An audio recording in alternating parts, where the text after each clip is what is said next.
Hi guys! I know I'm late, but I'm here. How is everybody? I know I'm late. Hello, hello. Who we got? Who we got? Who we got? We've got Cowardly. We've got Yee. We've got Most Wanted Man. Welcome back. Maro Kazam. Rena, I need my gifted subs refunded. I had to buy merch clothes today, and now I'm broke. Sorry, Maro Kazam. Just like just like with unban requests. I don't know how to do that. Shit out of luck. Hello, Fizzy Lizzy. Can we have higher mic, please? Let me turn that down. Do that. What if I yell? You're late? I never knew. Did you see my submission in the meme section of Discord? I'm not sure if I did. It's okay, I will eat the shirts for food. Yes, eat the gifted subs for food as well. Anyway, hi guys. Sorry I'm late. I had to get food today. Because unlike Maro Kazam, I can eat. And I have food. Just kidding. Today we're doing something fun. We're doing something different. Not different.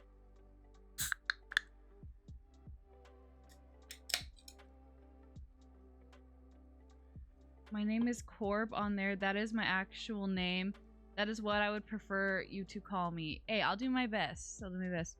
Marina doesn't care about us. She only cares about staying alive and eating food. So ignore everything I said. Marina, I'm feeling sad today. Can you please do me a favor? And you want me to draw something. Is that the favor? Hey, dog. Sorry, K-Dog. I'm a little flustered. I'm not ignoring your message. No, I would like you to draw me being a mod. K-Dog with the banhammer. I can do that. But hi, guys. Happy... Yee wants a picture as well. I can do that. What day is it? Today is Samantha. Hello. I can't remember if I said hello or not. Today is Friday. Is today Friday? Friday to all who celebrates. The favor is, can you please find the Lisa stream? I need to watch it to be happy. I'm sure I can find it. If we really want to watch it, I'm sure I could find it. Happy Friday! Draw cowardly being relieved after finally talking. These are good. These are good drawings. Okay. Did my nails last night. So you guys can look at a cute hand. Okay, so I'll do K-Dogs first. K-Dog, 1, 2.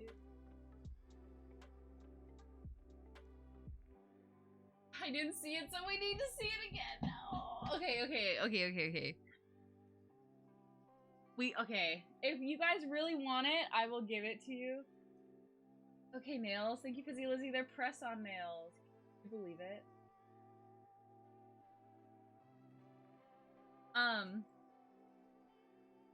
Okay, K-Dog. $9! Yes! Thank you for listening. Okay, what was I doing? Okay, here's K-Dog.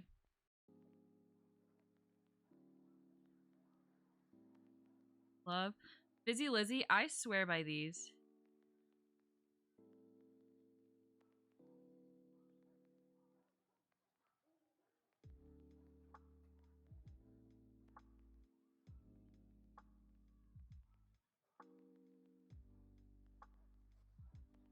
This is K-Dog with the band hammer.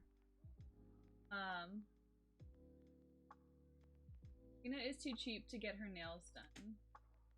I think this is smart. And cuter, and I can switch them out whenever I want. Maro Kazam. How often do you get your nails done, Maro Kazam? I'd like to know. What kind are they? These... Oh, I wish I had the box with me. It's the brand, Impress by Kiss. So Kiss is the main brand, and then the baby brand inside is called Impress. Baby. Medium size. I eat this shit up. Use your gifted sub money to buy them. I actually used your gifted sub money to buy that meal that I'm gonna eat on stream today because I promised you guys I would eat today on stream. I eat every day. Ball.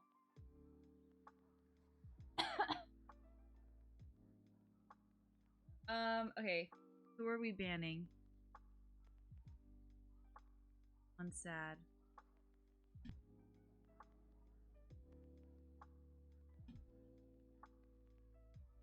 Yes, we're beating bulimia. This is for... Who am I banning? You decide, K-Dog. That's for you.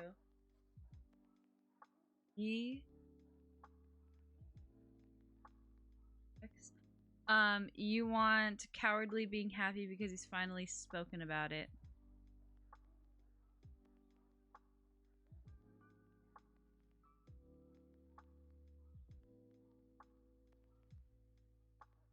Everything's sunshine and rainbows. Finally.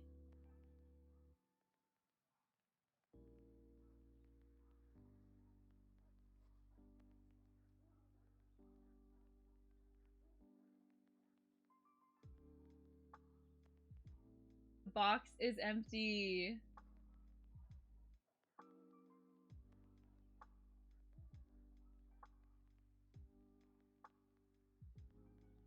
The box is empty! We love you, Cowardly! Ow. Ow. Cowardly. ends.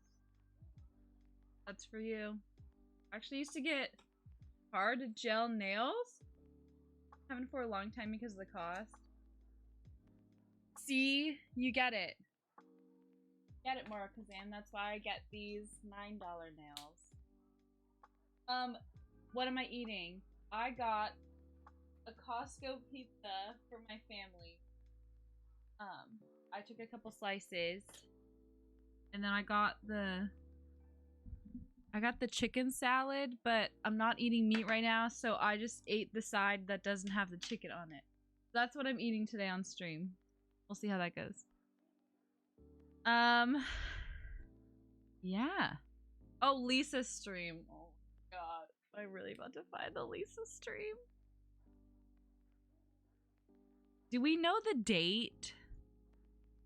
I think Cowardly would know. It's in December. 9. Maybe I don't have it here. Did I upload them? It was before I was here, and I was here end of December. If Cowardly... I know Cowardly's working.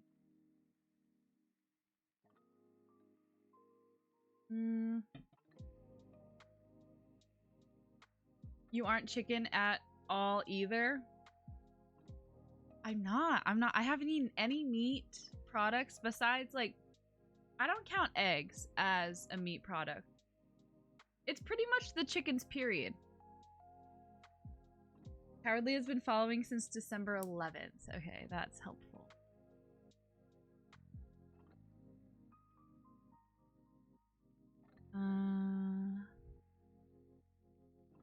Okay. I think that those... Oh, wait. I downloaded it. That's what it was. Download. I think I saved it as Lisa.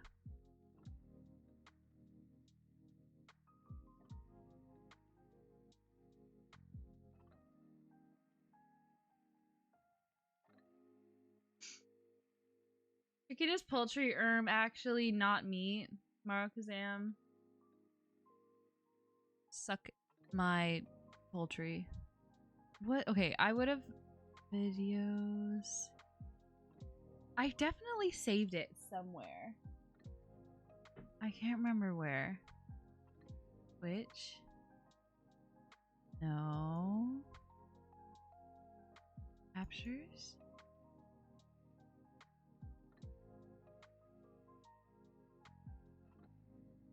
I was playing No, I was playing Animal Crossing. Hey, Doc should bring out the banhammer for that. I'm tempted to make her dream come true. Let me go to my YouTube channel and see.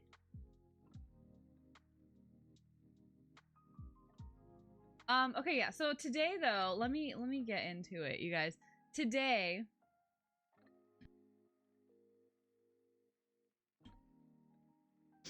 you're going to lose out on protein. You need it for gains. There's a lot of other protein sources I've been getting. A lot of protein, like soy protein, has been really helpful. I eat a lot of cheese. I eat a lot of hummus. I understand and I appreciate your concern. Look at those guns. She'll be fine. She gets it. She gets it. Okay, let me just scroll a little bit and see if I can... I might have uploaded it. I don't know. Is that all I have? Oldest. Oh, I think I downloaded it. I don't think I have it. Where did I save it? This PC. No. Carl's merch purses was a MAGA cap. I can see that. You would eat soy. You liberal. Yep. I do be eating soy. Okay, gallery. I swear I saved it under Lisa. I swear I renamed it.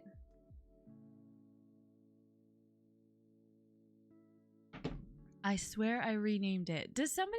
I don't know. I think it was... Fuck. Let me see. Videos. Documents. How do I just search up Lisa?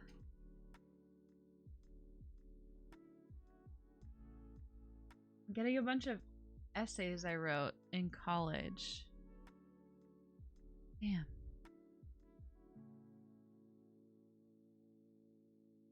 Sorry, baby girl. I might not be able to find it easily, but I know I have it. We've watched it together. So I'll find it. Essay reveal. You guys are gonna copy it. Copyright. Lisa has been affecting you for a long time then. She has! What the fuck is wrong with me? I think you would have that stream at the ready. I would think you would. Yeah, I know. I don't know what's happening. Where I swear I saved it and changed the name. Rena, beans are good for protein instead of meat. Samantha, I appreciate that. I've been eating a lot of like lentil based items as well. I feel fine. I really do feel good. It's legendary in your stream career. I feel like last time it was something about YouTube. I distinctly remember watching it on my... It was like my computer's video producer or whatever the fuck. It was definitely on my computer. It wasn't just on my... I don't think it was on YouTube. Hey, Samantha. You think we found it on YouTube? Rena be farting a storm. Mara Kazam. Maybe. Anyway, I have some sad work news. Poor Snoopy dealing with the bean farts. Samantha, for real. He's a poor little guy. He puts up with so much. He really does. We need Cowardly to come and confirm. I know, Cowardly, leave your meeting and help us. I don't know where the fuck it is. Gallery?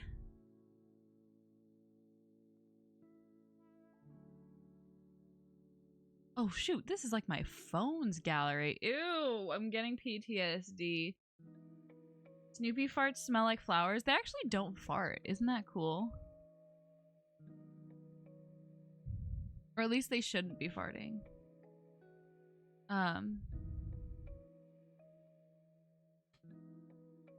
What was I gonna say? Okay, let me just talk about my day really quick and then maybe I'll look for this somewhere else.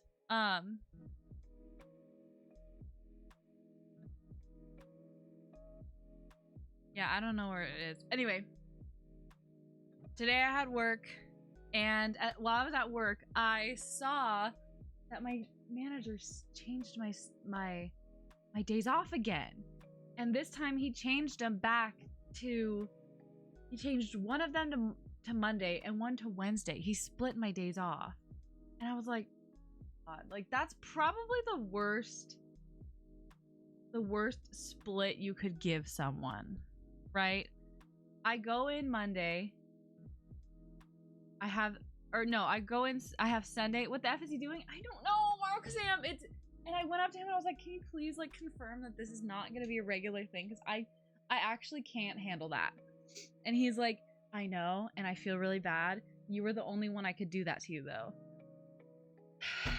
Like with my schedule, with my availability, I was the one he could move around. You can do it. We believe in you. Yee, thank you. I need that. I don't know if I believe in myself. Just kidding. I do believe in myself. It's just, it's annoying that it'd be one thing if I had like, if I worked one day, had like 3 days in between, worked another day, had like, you know what I mean? Like if it was spread out like that, to have one day where I have to come in between 2 days off is shit fuck hell, okay? I don't know how else to describe that. Like I'm tempted to just call out that Tuesday, you know? You should feel depressed over it. No, it's fucking fine. I said to him, I was like, I really appreciate that you give me morning shifts, and that's what matters to me. And he's like, yeah, I do want to give you morning shifts. I appreciate that you're flexible. And like, that's the other thing. That's the other thing. I don't have kids. I don't have a family. I don't have another. I call this my other job, right? Which is why I like to work in the morning so I can do this. You know what I mean? I do this for fun. It's not like a second job, but it's like I love doing this, right? And I have the opportunity to have a flexible schedule in this current moment. So I will, that's the thing. I've always said this. If I can switch a shift with someone, I will do that. If I can take someone's shift for them, I will do it. Because I appreciate when other people do stuff like that for me.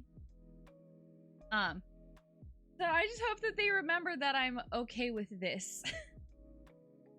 And in the future, if I need something, they are more likely to do it. And honestly, they have been. Like when I had to last minute leave to go visit my grandma, they were really understanding. So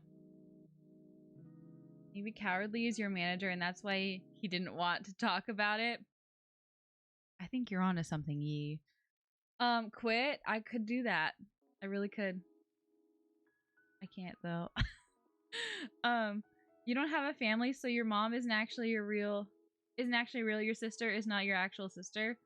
Exactly. I meant like no kids. You know what I mean? Like there are some people who are like, oh, I can't work this shift because I have to drop my kids off at school. Obviously they have priority. You know what I mean? I'm just a 27-year-old who's just hanging out and having a good time. They're all kidnapped in Rena's basement. I know I was being silly. I know you were. Why can't their kids get an Uber? I should say that, K-Dog, next time. I'm gonna recommend that. We need International Park to confirm. We do. We do need his confirmation. Anyway.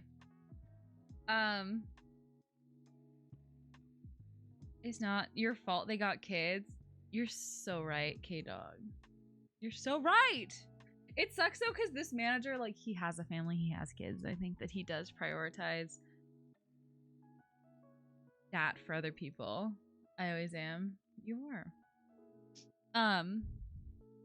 But anyway, today, okay, another sad thing that happened today at work.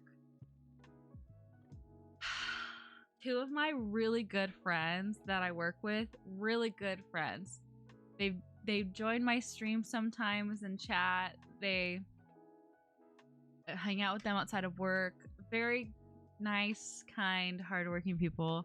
They both are getting promoted. And that means they're not going to be working with me anymore. And it makes me so sad. I'm so happy for them, but I'm so sad because those are two of my favorite people I work with. They decided not to abort that's on them. Real. That's discrimination. Tell him you know your rights and will take further action if needed. That's crazy. Real. Real. Oh no, it sucks. It really sucks. I will say that part of the reason I like my job is that I do get to work with fun people. And those are two fun people, and they're also really hardworking, and they're moving their way up, and that's okay. I don't know, make new friends. I make friends. It's fine. That's the thing. I make friends easily. It's not a big deal. But it is sad that both of them are leaving at once. Anyway, that's all I have to say. Work other than that was good. It was swell. It was dandy. Then why are you always here? Oh, like I don't have friends? Why am I always here? Use that app that matches you with friends. I don't want to do that. You don't need them. We are your friends. I love hanging out with you guys. Was their promos the sad part? That's the happy part. The sad part is that they are now leaving. That's the sad part. But I'm excited for them. I'm happy for them. We are acquaintances at best. And I'll take that. I'll take it. Anyway. Today we're gonna watch some videos! Woohoo! I have to be honest. Look at me, Honest McGee. I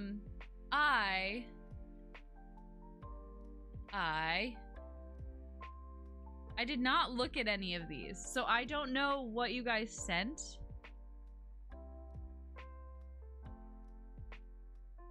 Interesting. Interesting. Okay, okay. Oh, and eat. Yes, Maro Kazam, and eat. Okay, let me scroll through this a little bit. I was kind of, I feel like I should have pulled up some of my own YouTube videos that I want to watch, which I still might do. Because I was looking at my, like, people I'm subscribed to on YouTube, and I was like, some of these look like bangers. How do I find subscriptions? There we go.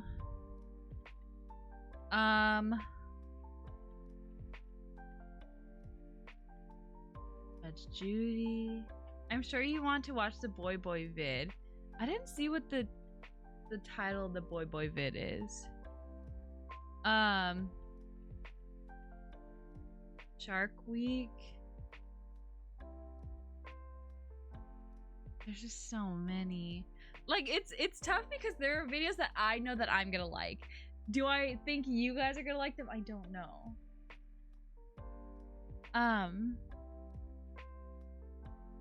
Like, I love this guy named William Osman. He does like silly engineering videos. It's okay, I'll just leave. I think K-Dog, you should send in a video.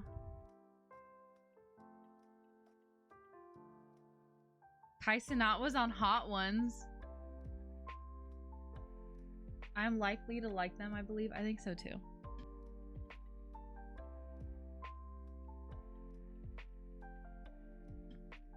I hope you didn't see that. We have that J. Aubrey Ash Trevino video.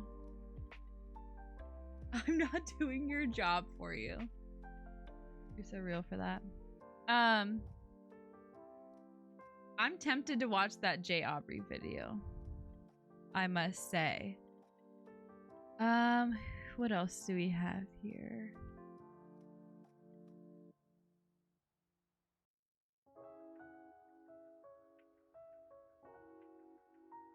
Yeah, there's a decent amount in the Discord. Lana sent her a video that she made,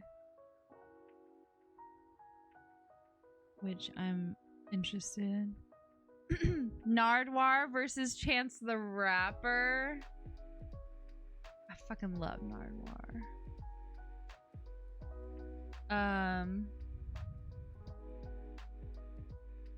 Does anyone else like Nardwuar? For the streamer, so you decide what goes? See, I should have put more thought into this. I really just sat here. No free clap for Lana. Okay, my other thought with that, for Lana, it was like, I think we should just send the video in the Discord or in the messages here and have everyone watch it. Because this way she's only getting one view. Me. Let's see. Judge Judy. I fucking love Judge Judy.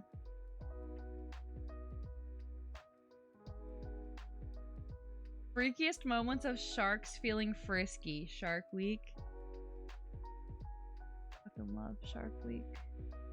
She's not here. Just tell her we watched it. I should have planned this better. I kind of just assumed I'd have ones that I wanted to watch right away, but I haven't. Maybe I liked them. How do I find my likes? You liked videos.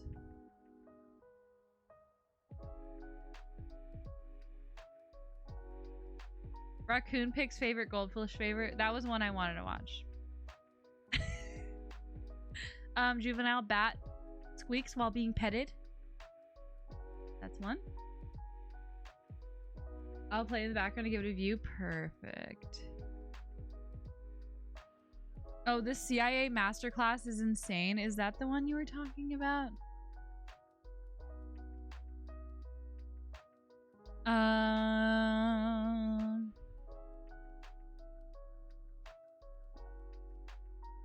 We watched that.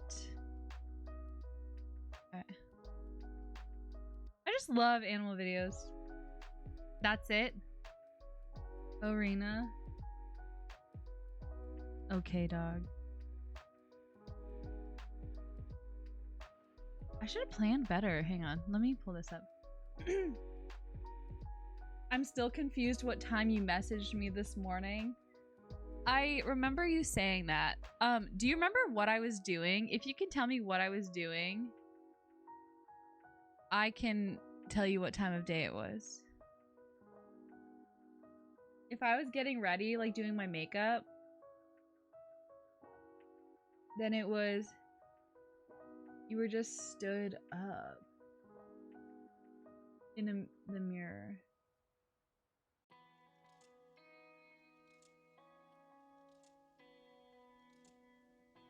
I don't know.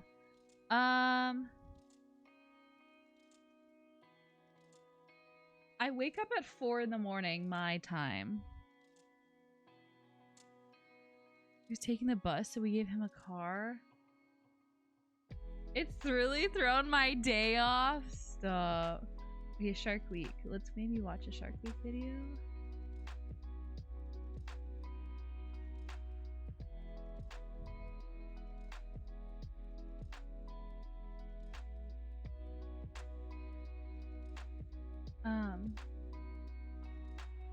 Like a crazy person. Sorry, I'm like so not prepared for this.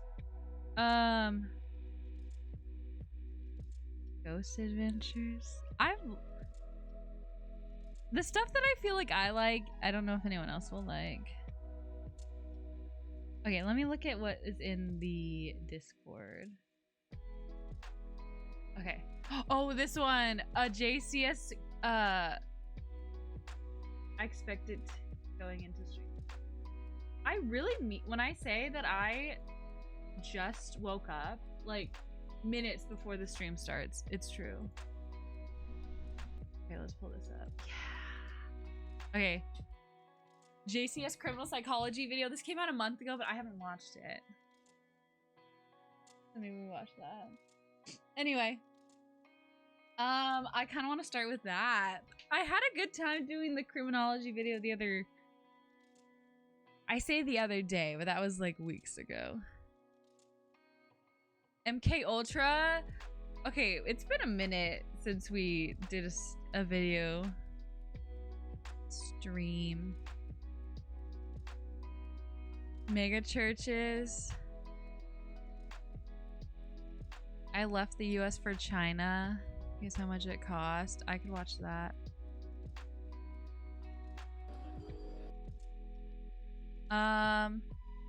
Glass cutting. I can't watch it. I linked that before Lana, because Lana asked about MK Ultra. I remember that.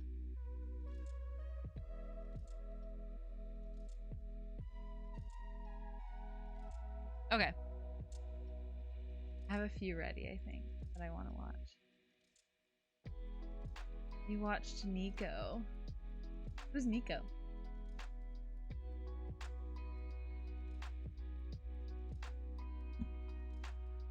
Also, do you guys have your food ready? We're gonna eat together.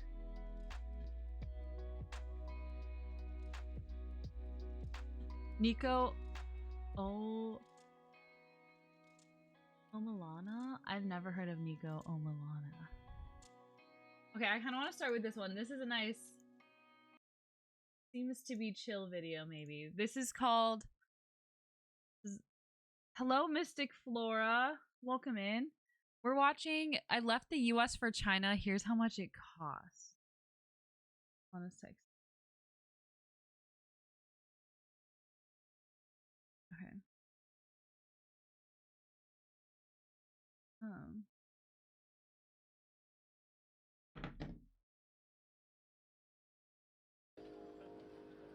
How's your day? So you today. So today you are not playing a game. No, today we are watching videos and hanging out. And K-Dog, I have no idea who that is. Do you want to send a video of theirs? Ready to move to China, Rena? This is going to make you want to. I was talking about moving to Japan with my coworkers today. What a life. Okay. So this is I left the US for China. Here's how much it costs. A lot of confusion about what life is truly like in China. When I tell them how modern Is that volume okay? the cities are, people are shocked. When I tell them about how low the prices are, people are shocked. Less than $4 US for a Michelin recommended meal. The quality of my lifestyle in China is much better than the quality of life I had living in the US. My name is Elise Lightyear. I'm 35 years old, and I moved to China in 2019. K-Dog, I will check it out. It's a good thing. I love China. I grew up in the city of Ann Arbor, Michigan. After I graduated college, I moved to New York City and lived there for 10 years. I was working in reality TV production. Is this meant to be funny or educational? This is educational. Hey, dog. I don't have anything funny lined up unless your Nico video is funny. This is educational. The next video I have lined up is a criminology video. So I don't have anything funny. I mean, I think he's funny. Okay, perfect. I was tired of working 70 hours a week for 10 years. Being in my 20s, I felt like a 50-year-old woman. I was exhausted. I was living check to check, which sucked. One day I just woke up and it just clicked that this is not the life that I want for myself. I came up with this idea that I wanted to leave New York. I moved to Beijing in 2019 and lived and taught there for 4 years. Then in 2023, I moved to Chengdu and have been in Chengdu ever since. Okay, personally, the thought of picking up my entire life and moving it even to another state scares me, let alone another country and continent. I applaud people who can do this. I can't relate. He's gonna let the duck be free. a duck! Hello, Lana, my queen. Welcome in. What do you think about adding some panels you can show Mystic Floor? I think I'm all right. Thank you for hanging out. Good luck, Mr. Duck. How long is this? It's 10 minutes. It was really difficult to say goodbye to my family and friends because I didn't know when I would see them again. I didn't know how we would be able to communicate. How do you just do that? And I was scared. I was scared of this 15-hour flight that I had to take.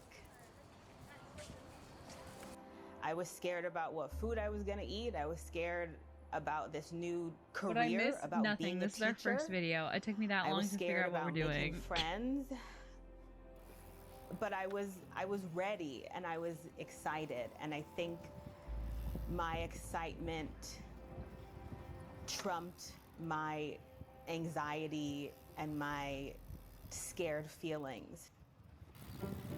Chengdu is maybe a place you've never.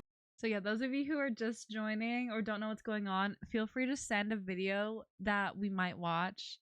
You can send it in the Discord, and we'll see if it Never heard of, seems but it is entertaining. actually one I of thought we'd the start on biggest something cities. educational. This Chengdu is has educational. a population of over 20 million people, including myself. Currently, I'm a university teacher, and I work a total of 18 hours a week, 4 days a week, and I teach freshmen, first-year university students who already speak English, and I teach them essay writing. I take the subway every single day to work. Damn, it's really I easy could to do navigate. that. All of the signs are in English and Chinese. All of the announcements are in English and Chinese, so it's foolproof. This round-trip subway trip cost me 2 yuan, which is 28 US cents. My current That's yearly crazy. salary in China. I take the trolley, and it's like $5 one way, and $5. Is it $5? Maybe it's $2.50. Imagine only having to work that little week and live comfortably. Marcusam, stop. That's my dream. Is 30,000 US dollars. 30,000 US dollars a year is poverty in America. But in China, I'm living large. I am upper middle class. That's crazy. And For I bet if she my wanted to three-bedroom work more, she could, and she'd make even more money. Apartment with a Fucking balcony crazy. located downtown Chengdu, just a 5-minute walk from the subway. My rent is $556 Oh my per month, God. but my job pays half of that as a benefit, which means I only pay $278 a month for my apartment. Welcome to my Who apartment created this here in video? Chengdu, China. NBC None Make It? of They're this trying to make us furniture move. in the apartment actually belongs to me. It belongs to my landlord.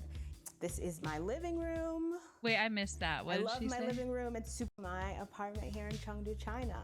None of this furniture in the apartment actually belongs to me. Okay, It that's kind of belongs to nice. It's not her furniture. Unless you really wanted to decorate. But that saves you so much money. Furniture is my fucking landlord. expensive. This is my living room. I love my living room. It's super cozy. I have this huge sectional couch that I Why just does America come have to to lay suck on like this? all of the Marcusam, time. this could be you. Bought This could be you. myself We can a watch you in the next projector. video. I've got Netflix, HBO Max, Hulu, Move to all China. of the channels. China. This is my balcony that rarely gets used because it's either raining. That's so super gorgeous. humid.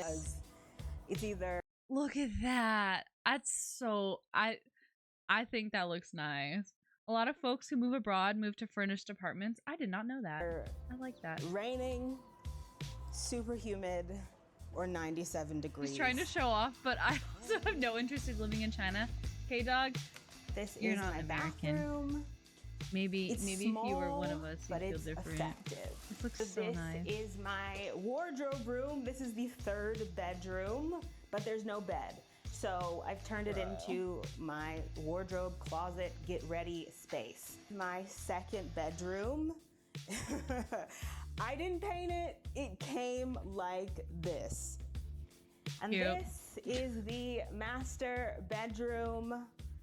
This is it. Let me show you the kitchen. So here it is. It's pretty small. Those rooms are but I'm tiny. just They one are. This person, and it kitchen is works tiny perfect too. for me. But she's paying like just shy of $300 rent. That's nothing. That's nothing. This I is would live in where something I that do my small. laundry. This is my washer. My apartment came with this really cool built-in feature where I can hang my clothes on this hanging line that again is perfect for shorties like me. Okay, Doug, yeah, but she is right, so it's better than here.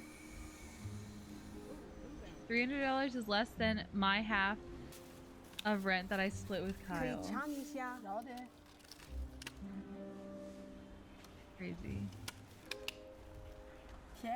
很甜的。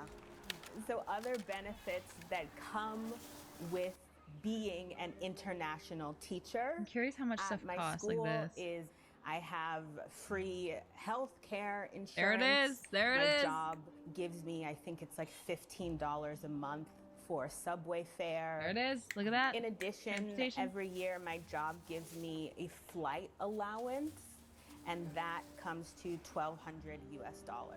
Each month, I think I spend approximately $75 on groceries. I have That's 4 bags of crazy. groceries. And that stuff's Mostly produce. fresh too. Look at that. All of that's fresh. She'll be getting paid better than actual Chinese people. I am curious how this compares. Because she's working less hours, probably. Rena, you have a teaching degree. This could be you. I don't know what her degree is. I'm assuming she has an English degree. I have a general ed, it's like elementary education degree with the focus on literacy. So I could maybe, I don't know what the requirements are in terms of your degree. She will. My friend works at a school in Thailand and she gets paid better than the Thai teachers by a lot. Crazy. Teach sweet little Chinese kids gen ed reading. And a bottle of Don't sesame tempt oil. me. Total $9.04. $9.04 is insane for all of that.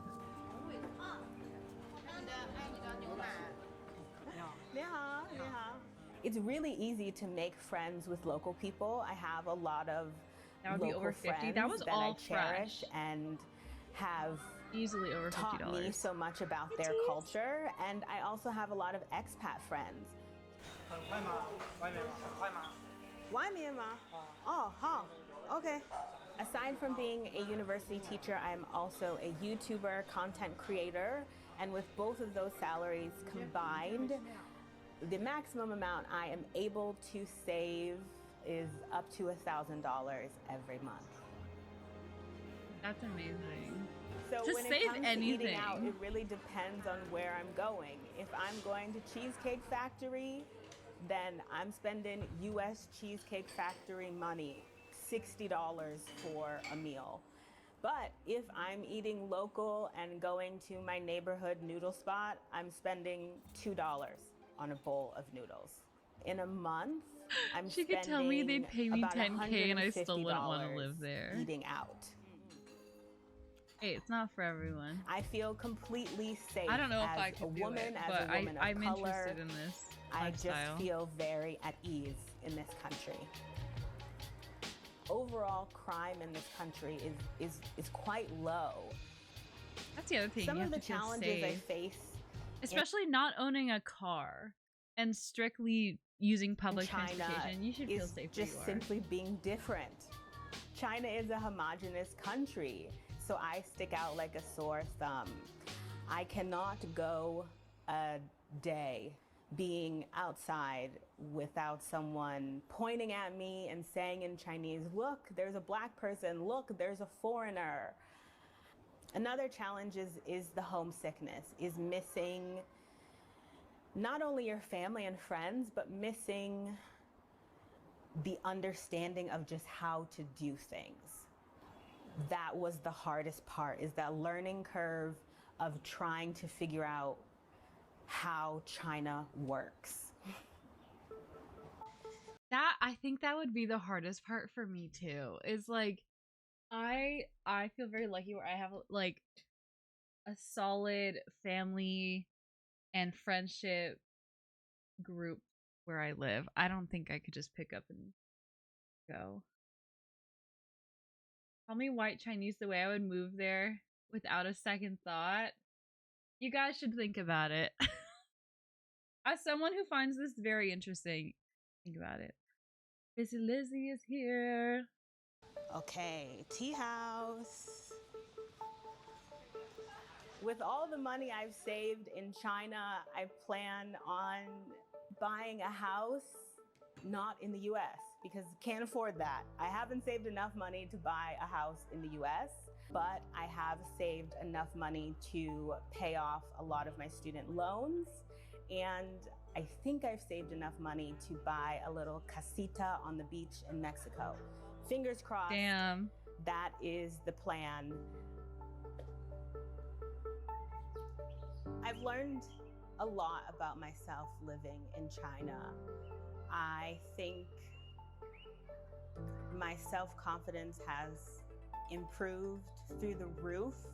So you know that saying about New York, if you can make it here, you can make it anywhere. Well, throw that away and apply it to China. Interesting. That was a good video. I liked that one. That was a good one to get started with. What's a white monkey? Maro Kazam. K-Dog sent a video. I pranked America's most racist man. This is America's most racist. What is this? 46 million views 3 years ago?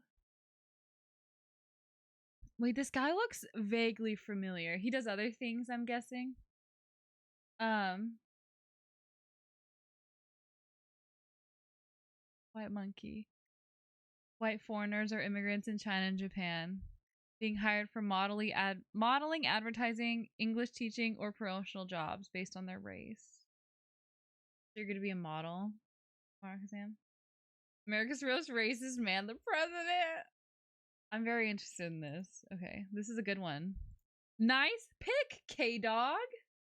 Excellent work. Man. And this is the story of how I found this man. Okay, this is called I Pranked America's Most Racist Man. I'm gonna get my food. It's behind me. Tricked him into giving me an interview. But the craziest thing about all of this is that it was all an accident.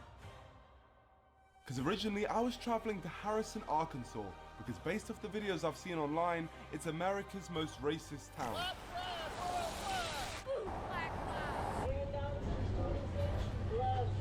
And as I have a lot of history trolling racists, They're our streets. They're taking our houses. They're taking the lot. And they took your teeth as well. Yeah, they did. I thought I was definitely qualified Took your to go teeth as down well. there to see this town for myself and find out if it really is racist. Before we start, I want to show you guys what I'm eating. This is a bowl my friend gave me for Christmas. I love Nico. I'm excited to see this. This is a Caesar salad. And I have 2 pieces of cold pizza. You guys earned this. Enjoy. Enjoy. Caesar salad! Happy Caesar salad day. Pretty sure a streamer watched this before, or a video from someone that did that same kind of video. This looks like it's a couple years old.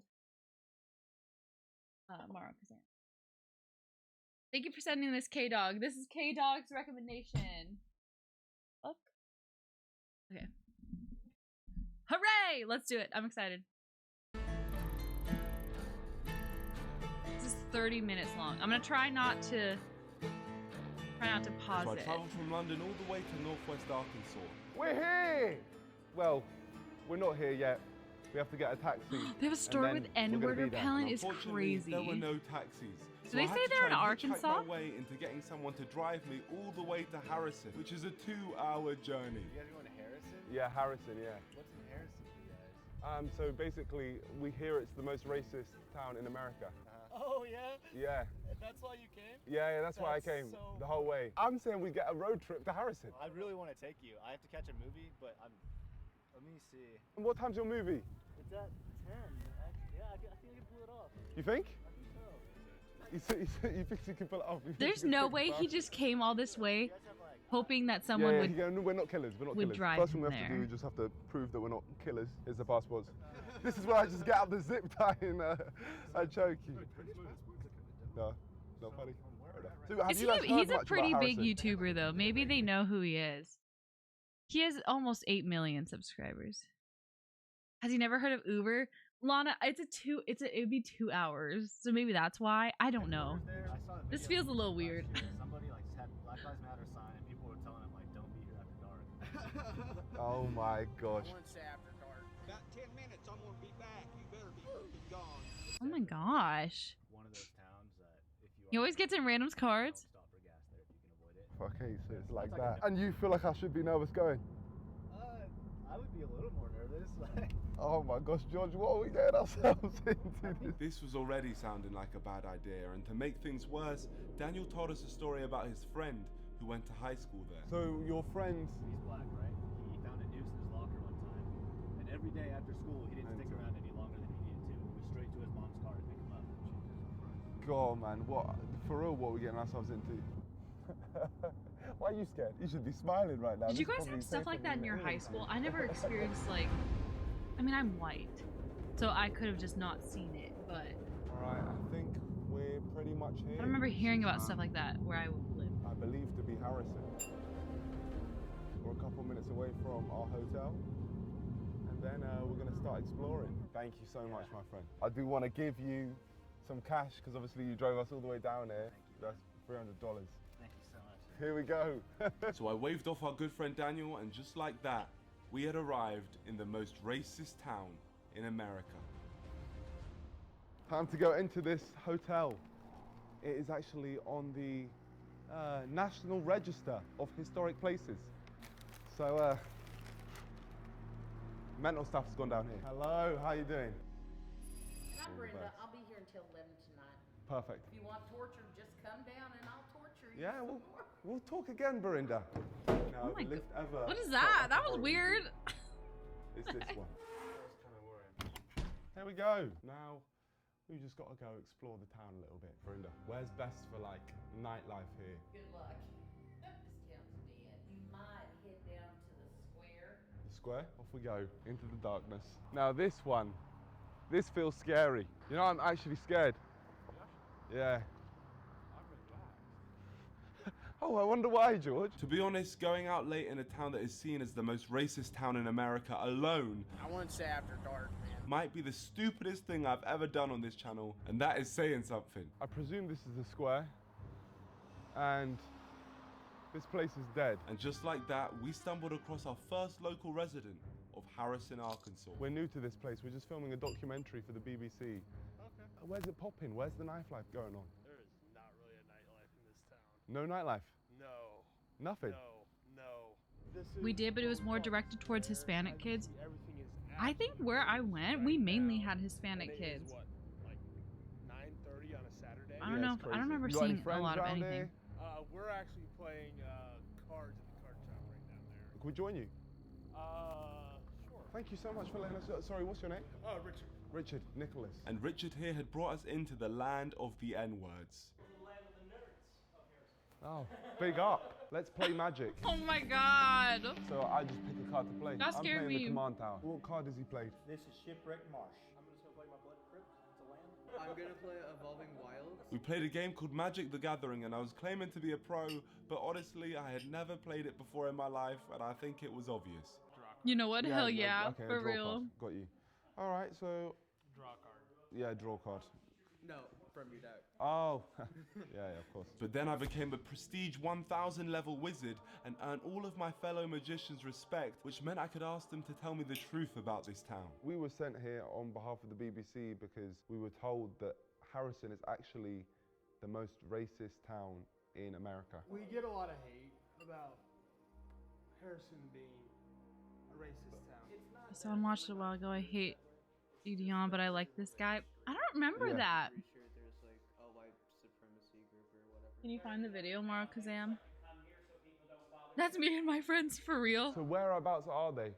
I love this. Zinc. It's like a few hundred people. And there's a guy that runs a church down there that it has a small group of like guys that come out and march and do things. But they come here or they buy a billboard right outside of our town. They don't do anything where they're at. So these racist places, as a black person myself, it doesn't make sense for me to go to at all. What would they do if they saw me? They're looking for the KKK. You would not be I don't fully know what they're looking for. Are darker skinned than they are, the police will pull you over.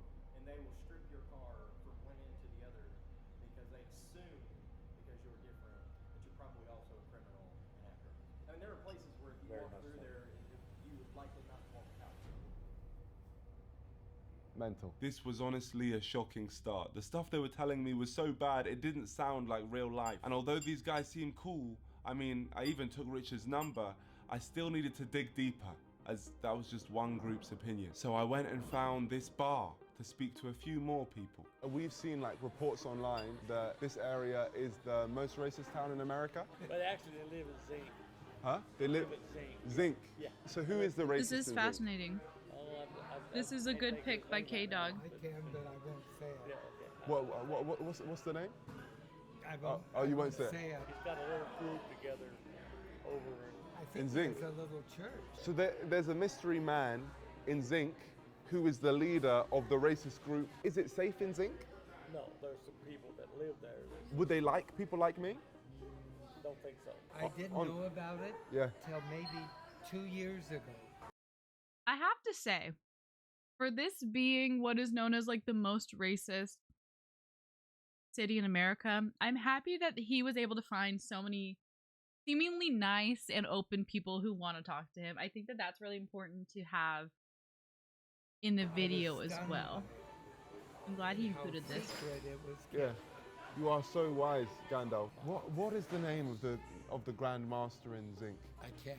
You can't say his name. He shall. I don't like his teeth. He looks like he had a pacifier for too long. He got that oral fixation, baby. Not be named. No, I'm not scared of him. He's an old grandfather retired, like me. I mean, he's... But you are good, and he is bad. What is his name? Gandalf. We know they're literally saying that this isn't the town that's most racist. Are they saying they're going somewhere else? I'm lost if I don't know what's going on. Clearly some dark magic must happen when you say this man's name, but from our first night we'd found out some very interesting information, which were helping me build an opinion on Harrison, Arkansas. What I'm thinking so far is everyone who I've spoken to seems proper nice and welcoming. They're telling me that the people in this town aren't racist. Zinc is the most racist? Okay, maybe I shouldn't be chewing while watching this. That's what they're saying. They're saying that the people who are racist are from Zinc, but they traveled to Harrison. Oh. See, I can't be eating croutons. I need to pay more attention. That just so happens to be very racist. And there just so happens to be a mystery leader who is like the most racist man in the world, it seems. So, like, I feel like we should dig into that a little bit, but we're also being warned away. I don't know if we're going to end up risking our lives for YouTube. We'll find out. Again. Day 2. This was my opportunity to explore the town. James, I'm Shush. Say that one more time. Shush. Shush? Yeah. Okay. But the same things carried on getting repeated. The racism's honestly out towards Zinc. That's what I keep hearing. It's Zinc. Because that's where the retired Grand Wizard of the KKK is. Interesting. The Grand Wizard. Honestly, a lot of people don't care for him in Harrison. The Grand Wizard is crazy. Most people, you can go. Read the subtitles, Mama. I am. I will now. So it's actually sad that you guys have now been given this reputation because of the Grand Wizard. Yeah, just because he lives near us.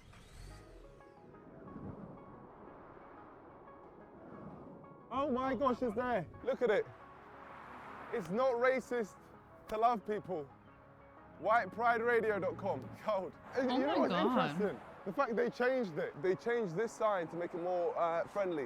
They've modernized it. Now, the billboard said Harrison Strong, but not a single person I'd spoken to seemed to endorse it. But that definitely doesn't mean that racism isn't here. It just You don't means I sound haven't like seen it yet. some of them some regular black representation. person. You sound like So I went one of them into the British town people. centre Yeah, it's throwing with the them off. hope that racism would reveal itself. not sure I went if to they get should some be food, racist or I met not. a delightful friend group, and to be honest, the craziest thing I'd seen wasn't even racist. It was just something that shocked my English mind. To make it look like I'm talking to the camera, I just can't believe it right now because right behind us, there's a kid with a gun.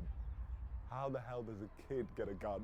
America's different, man. But don't worry, not all kids were shooting guns. Some were shooting hoops. Basketball going on. Who's the best basketball player here? that waffle did look gas. That's you.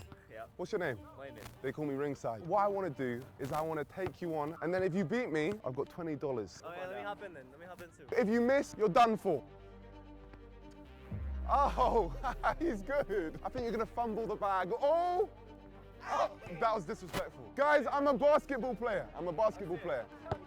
Hair's wild. It looks like he should be wearing a hat. Oh! You think I didn't have that in my locker? Oh, I play basketball. Another one. Oh, you got one? What you got? What you got? Oh, he's fumbled! Sorry, man, sorry. This I win. Come on. You Yeah, win, but I won't miss. Yeah. Oh, God, that's dangerous. Listen, you won. Congratulations, the cannon. I appreciate it. I know you're good. I know you're good at this game. Bro, it's Chunks from Simon. Chunks? Device. I'm Chunks, you yeah. got the accent. I'm Chunks. If I'm being honest, everyone had accepted me in this town. Even Richard from the Magic game came back The to more meet up with racist me. someone From is, the videos which you better see the online, food is. It looks like the whole town is What racist. the They make it hell look like is the whole that? town is racist. From what I've seen, I haven't seen anything. I've seen people like you. The reason we get this racist reputation from around the world is because we have a KKK leader that actually lives like 15 miles away. So why am I focusing on Harrison when one of the main reasons this town is seen as the most racist town in America is because of the leader of the KKK. I think I've realized that this man has given all the people from this town a bad name. He put up the billboard and he's the one who holds the racist marches. So far my experience of this town has been positive. There's been people like Richard who actively wanted to help me. He literally agreed to take me wherever I wanted for free, but it was even crazier when I spoke to him and found out the daily struggles he goes through every day. I've had multiple leg surgeries. I need to have a foot surgery, but Really? yeah, I've been putting that on the back burner for quite a while. They wanted $3,200 up front. Really? Yeah. And every day you're feeling that? Oh, yes, but it's just part of life for me. This man is literally going through constant pain, yet he still wants to help me. And by no means am I saying that nobody in this town is racist. I just don't think it's fair to say that this is the most racist town when the main reason they have this reputation is because of a man who doesn't even live there. So I think it's time for me to take my focus off Harrison and declare war on the KKK and whoever their mystery leader is. This is what better place to start crazy. than Walmart, the place featured in that viral video. So I suited up and spoke to the people. Literally came from the UK just to document this area on behalf of the BBC. What's with this town and the whole connection to the KKK?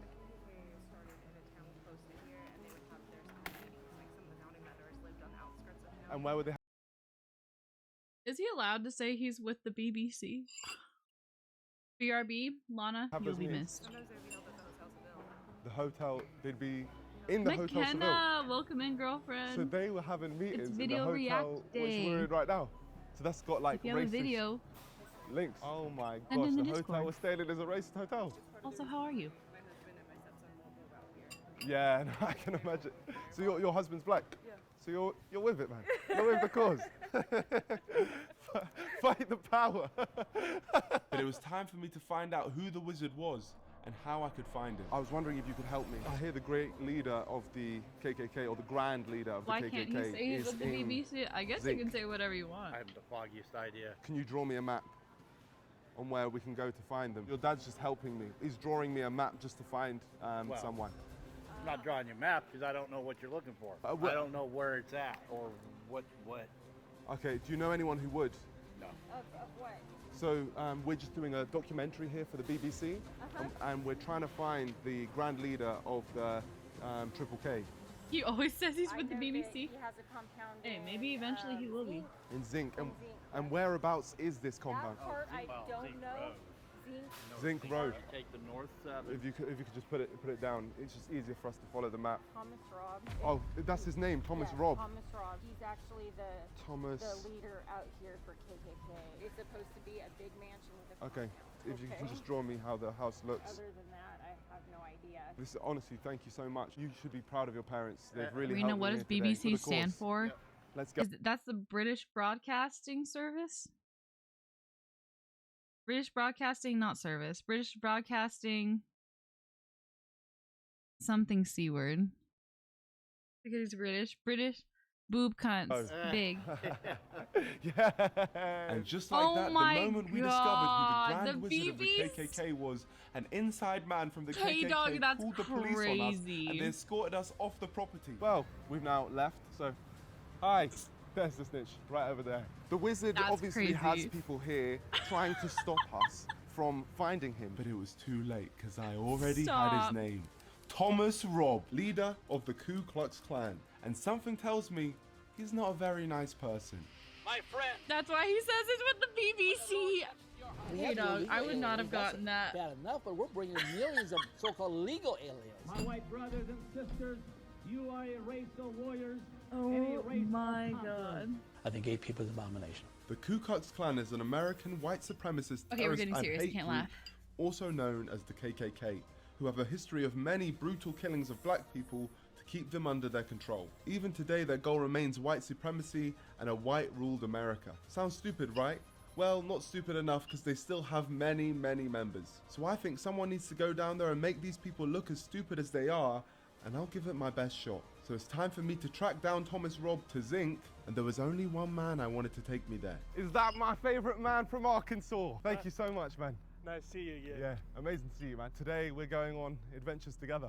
Absolutely. What we do have Problematic here, porn which genre. potentially, hopefully you can take us Indeed. to, Okay. is a map to Zinc. I was wondering if you could take us there. I'll do my best. Thank you, my friend.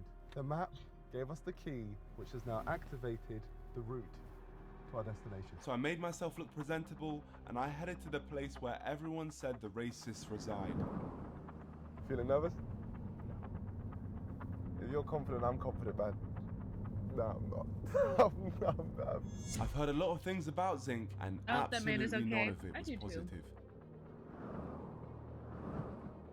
Now this is looks like a crazy. place called Zinc. Unfortunately, the map only seemed to take us to the town of Zinc. We couldn't see this mansion that had been so beautifully drawn out. But the town population is literally 100, so I was confident we could track him down. But it didn't take long for us to get attacked. Oh, great. Great. What's going on? Listen, dogs.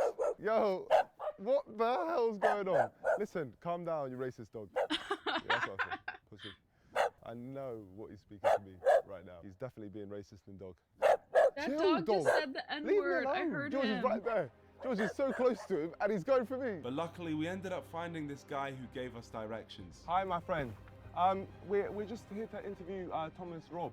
Is the next dirt road to your right? And this took us deep into Zinc. There was no going back The now. holding of the map is You lost signal? crazy. I have. Map.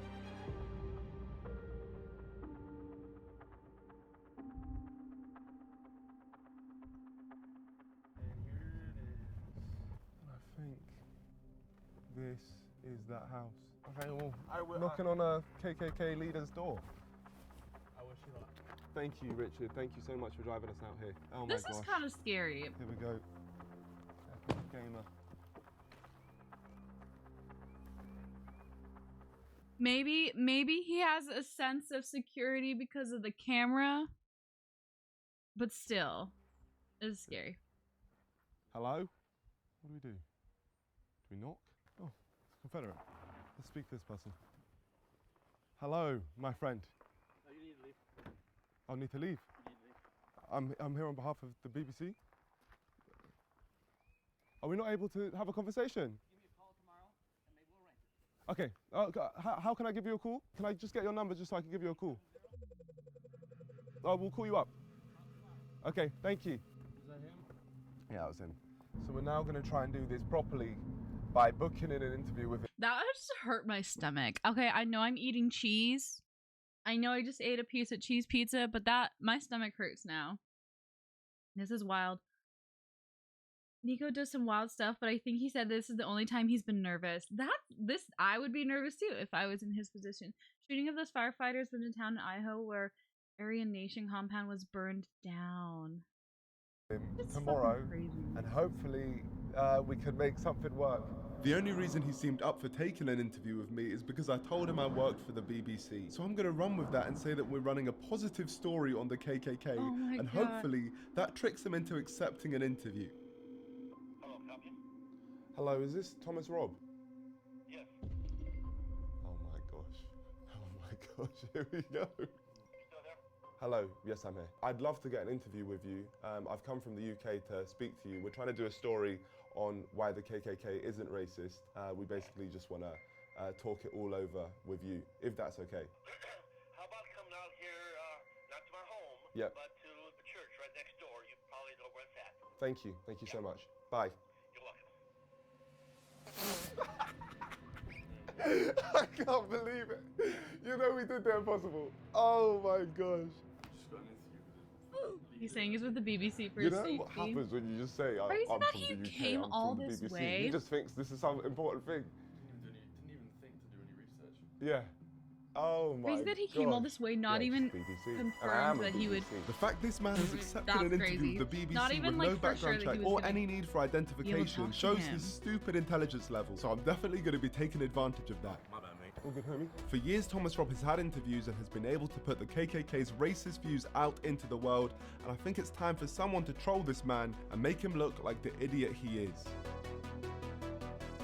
Okay, pals I are can't here. I'll be believe I'm back saying later. this, XOXO. but we're Lana, about you to will be meet up missed. with the leader Have fun of with the your KKK. pals. In the past, when I've spoken to racist I'm having people, fun with my I pals always here. try to avoid confronting them because There have the been, like, 8 moment you videos made confront of them, this now. you get no information. We're trying to show what he actually believes. I genuinely want to find out, and then we start the trolling. But God, there is no organization more racist than the KKK. So I'm genuinely scared to hear what he's going to say. Oh, this is crazy. Creative Mentalist, have a great lurk.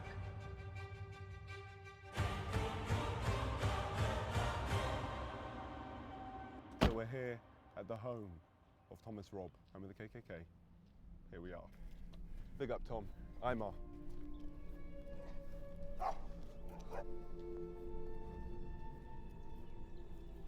Crazy. Tyler Hitler Vera, I hate. Hello. Nice to meet you. You too? Want to sit down somewhere? Yeah, wherever you think is best. I'm about to interview the leader of the KKK and run with the name Imar Nonce. This could go very wrong. Very, very wrong. What's your name? Imar. How much? What's that? Imar Nonce. And what other pieces you've done? Have you heard of the English Defence League in the UK? Oh, I haven't. Have you heard of English Defence League? Yeah. Okay. So you know about the English Defence League? Okay. Yeah, so basically the English Defence League, they just basically want to keep England for English. That's not reasonable. So you did an interview with them? Oh my God. Yes, I've done interviews with them in the past.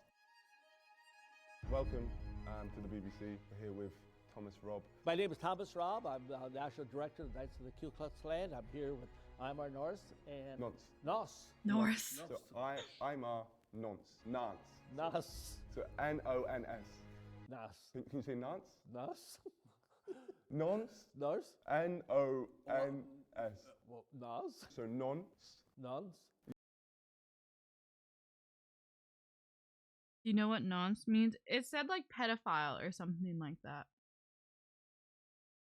Is that what it was? It had like a little translation. Yes, perfect. Nonce. Or definition. I'm here with Imar Nonce. So now if we can just do that from the top. I'm Thomas Robb. I'm here with Imar Nonce, and he's with BBC. Yeah. We're here having an enjoyable conversation about my involvement with the Knights of the Ku Klux Klan. I'm National Director, and welcome here to the Ozarks. Thank you very much. Really appreciate it. I have to say, it's weird to see someone talking so calmly about this. I don't think I've ever watched anything in this sort. Like this is the highlight of my career. The highlight of your career. Honestly, I'm being real it's with you. just First off, so Thomas, I don't know. This could you feels just tell so us crazy. about the KKK. When people hear the name KKK, You should all watch kinds of Nico more. images come to Hey, dog, I'm enjoying this, and I feel like this is something that a decent amount of people might. This is interesting. This is also kind of educational. I like watching educational videos. This is a great recommendation, K Dog. I'd be down to watch more for sure. To subdue and put down black people. The purpose is, we don't view ourselves as being anti-black. We want to preserve our heritage. We want to preserve our culture. We want to preserve our identity. You want to stay white. There's nothing racist about that. Absolutely. It really annoys me when people say that the KKK is racist, because there's nothing pointing towards the KKK being racist at all. How did you start your journey with the Ku Klux Klan? Did you get like assigned? Did they like start you off on like quests or anything? I was always involved in. I don't care what he's involved in, if I'm honest. I just wanted to move on to the more important questions. Have you seen any of like the other clans out there? I've seen clans like FaZe Clan, Optic Clan. I just think they're idiots. Like, no one would be a high. FaZe Clan. They're racist where they don't like being told they're racist, and racists that take pride in being racist. That's this guy. Years ago, I used to go and speak for some other clan. But after a while, I thought these guys are idiots. Yeah, I didn't want to be connected to these FaZe people. Clan. How the fuck do they do that? So I feel that if I would have joined and pursued a career, I could have been very successful in those careers also. Yeah, they mean well, but they just don't have what it takes to take. Oh, this is how they do it. To the levels of phased up, bitch. Would there be someone from FaZe Clan here? I don't know. We don't ask. Optic. I don't ask. Yeah. We're phased up, bitch. Oh, fair. So we don't discriminate in this church. Maybe we do. I don't know. Oh, guys, laughing. Maybe we do, because everybody's not welcome in our church. I'm sorry. So could I come to this? Did he just say everybody's not welcome in this makes church? Sense. Yeah, no, fair enough. What do you think of the people who? That's so fucking funny. As someone who grew up to going to church, that's one of the main things is everyone is welcome. Everyone has a seat.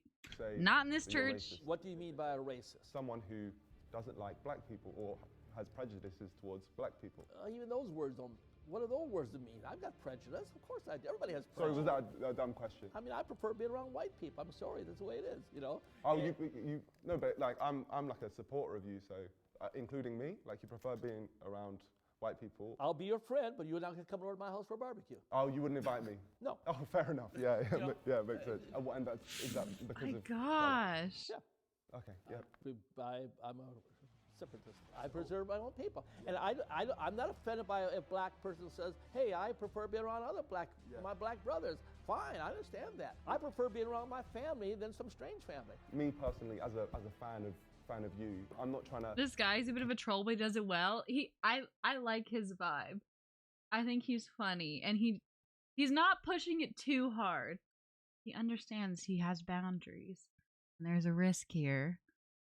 I like this. This is interesting. I've never seen anything racist by the KKK. It goes back to the idea of what is a racist. If a racist is someone who hates black people and wants to do them harm or something like that, and then obviously I have no desire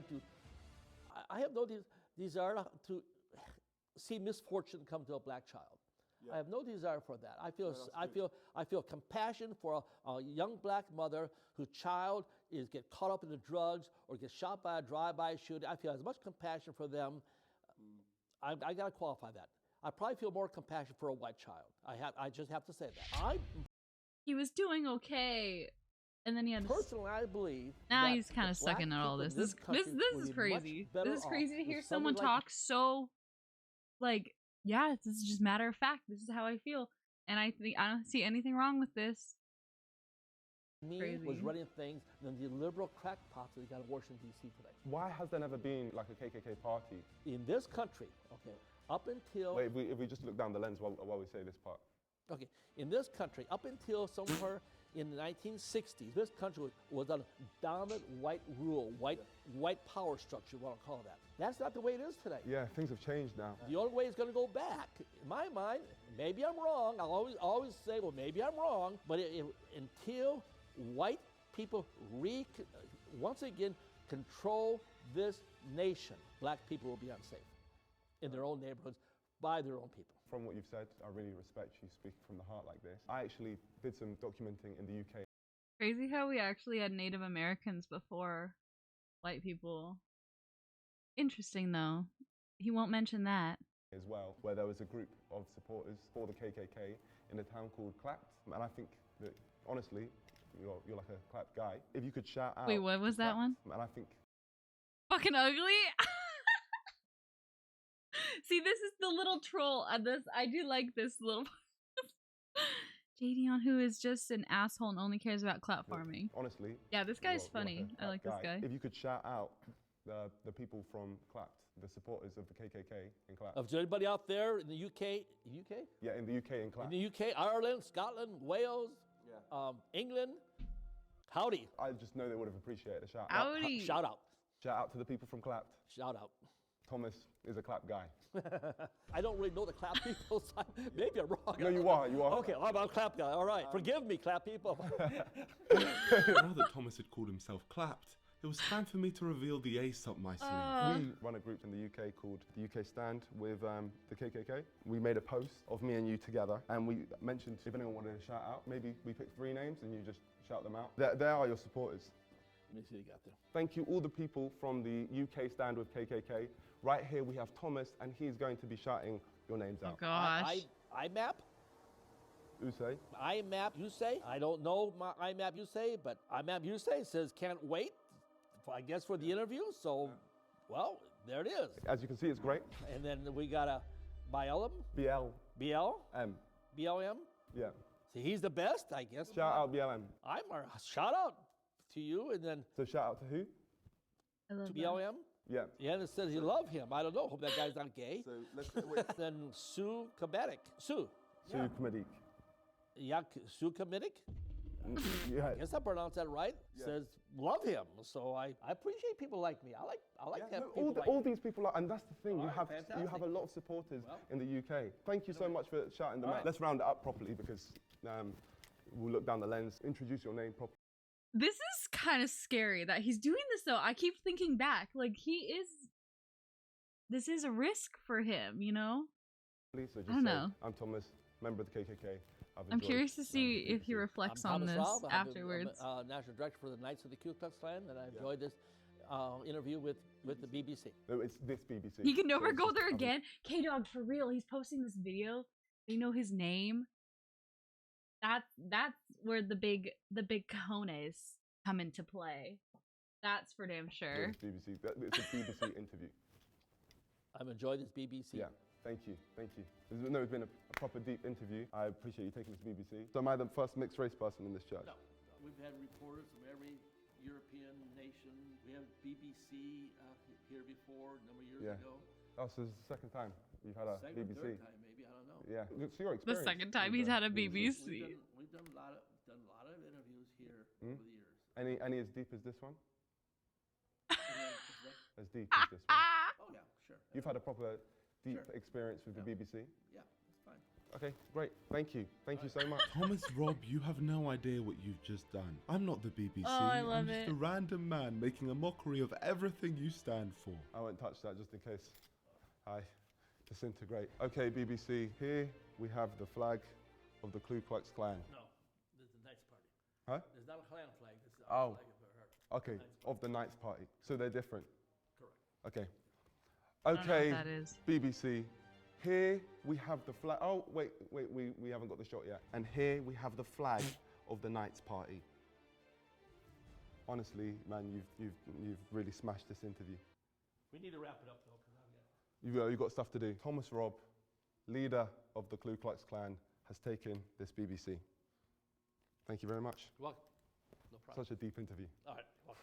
Appreciate you. Okay. Thomas Robb had taken my BBC and was now struggling to walk. But I had one final question to ask him. I did mean to ask about the hoods in the Klan. Do you ever wear those hoods?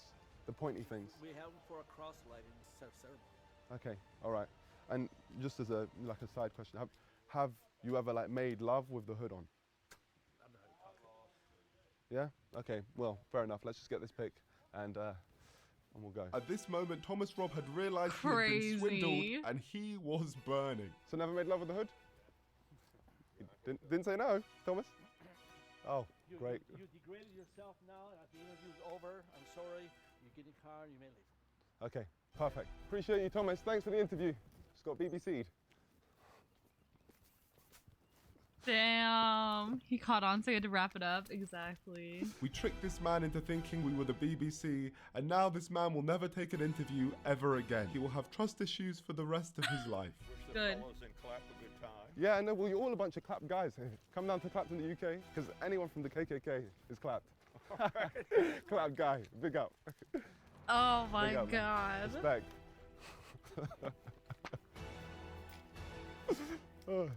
Go. What we have done today is we got the leader of the KKK, arguably the most racist man in the world, to shout out BLM. You know how funny that is? And he has no idea, absolutely no clue. He said that I disgraced myself by asking him if he makes love with his hood on. Like he hasn't disgraced himself with his words. But listen, my friends, we do this, number one, because it's right, but also because we wanted to get to the bottom of the story. Harrison, Arkansas is not a racist town. However, it is home to the most racist person. But the heart of Arkansas has incredible people like Richard, and that's what we're going to take away. I'm not going to say there's no racism in Harrison, because of course there is. People have obviously experienced racism there, and it definitely exists. But to label the entire town as racist is just not true, and it's not fair on many of the great people who live in Harrison, including the ones that I met. Like Richard, the man who literally helped me prank the KKK, one of the world's most feared organizations, and he did this after knowing me for 48 hours. That's ridiculous. And there was one final thing I needed to talk to him about. All right, Richard, I have a confession to make. I don't actually work for the BBC. I kind of figured that a few days ago. At what point did you realize? Your education. You said you only went to uni for one day. So at that point you realized. I just didn't have the guts to then tell you I didn't work for the BBC. But honestly, you have made this whole journey. Couldn't have done any of this without you. And I feel like you are the best representation of Harrison, Arkansas. I was really sorry to hear about what you were telling me about the other day. I hope he pays for his with your, foot surgery. And the surgery and all of that. I wanted, just because you're a great guy, to help you out. So what I've done, I've got $1,000. And then I want to send you a further $4,000 later on as well. Thank you. Just because you're a great guy, Richard. Honestly, you are an amazing guy. Thank you. So This stuff hopefully you makes can get me your cry. foot surgery. I You're can't a living do legend, this. my I'm friend. gonna cry. Thank you. From the bottom of my heart, thank you. This is one of the nicest things that anyone's done for me in a long time. And I'm crying. It's been a wild weekend. It's been a while. Listen, man, any way I can help you, I'm glad. Look, give me a hug, man. Give me a hug. Thank you, man. Honestly, it wouldn't have been the same without you. I really appreciate it. That's so great. And honestly, just your outlook on life, everything, it's just really, really admirable. Well, my friends, we came to this random state in America and met some great people. But I can safely say I will never be returning here again, as the KKK now have a direct reason to target me. So my friends of the NDL, we have defeated another enemy. Please like and subscribe to join us. You're not ready for what's coming next. That was a good one. That was a good one, K-Dog.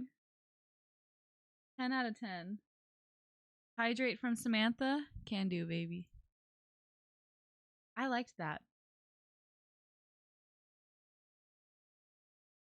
I have a Shark Week video. I don't know if this is good or not. It's Shark Week. Happy Shark Week to everyone who celebrates. Ooh, let's do some animal videos really quick. Let's do this one. This one is my pick. This is called Juvenile Bat Squeaks While Being Petted. This is Jeddah. That's the video title.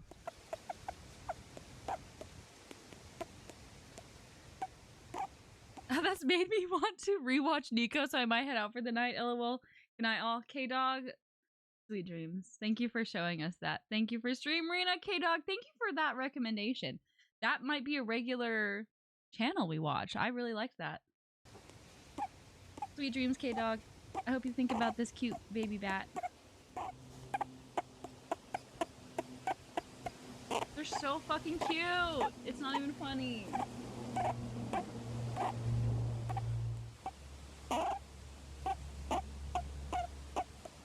It just kind of looks like a little dog. I won't.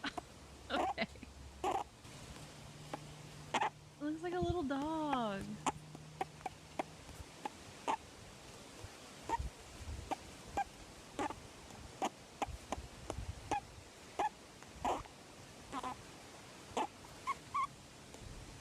gonna cry.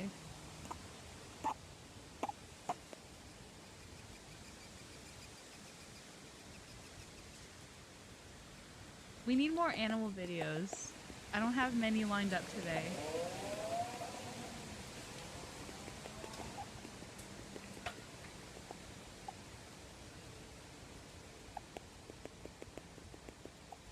Ah, that's so cute.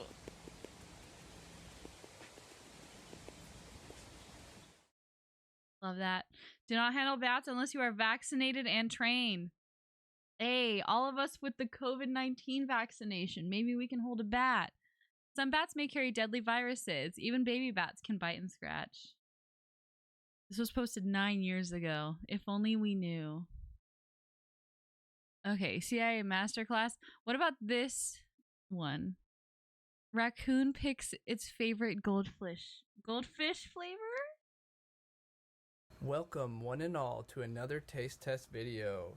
We have 8 varieties of goldfish to see which one our pet raccoon Piper likes best. Piper. Like always, these videos are filmed over multiple days to keep Piper from having too many treats. Despite common belief, Piper... A lot of people that live in areas like that are taught racism, and they believe through their life because their material conditions where they are told non-white people are the reason for the conditions they live in. I totally understand that. That's why we gotta break the cycle. That's why we need people to be educated. I feel like it's also like a sheltered thing. You know what I mean? It's like K-Dog brought up that when she was in school, she was taught about all different religions. Rena would be racist too if I hadn't taught her to not be racist. Thank you, International Park, for teaching me to not be racist. I appreciate it. is not overweight.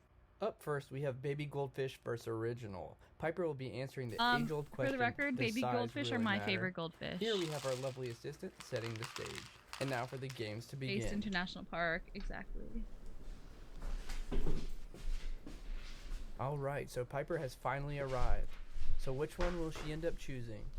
And right off the bat, she's sniffing the original flavor, but then immediately turns her attention to the baby goldfish. Look at that. Oh, and the first bite is for baby goldfish. Looks like there's hope after all, men. That's crazy.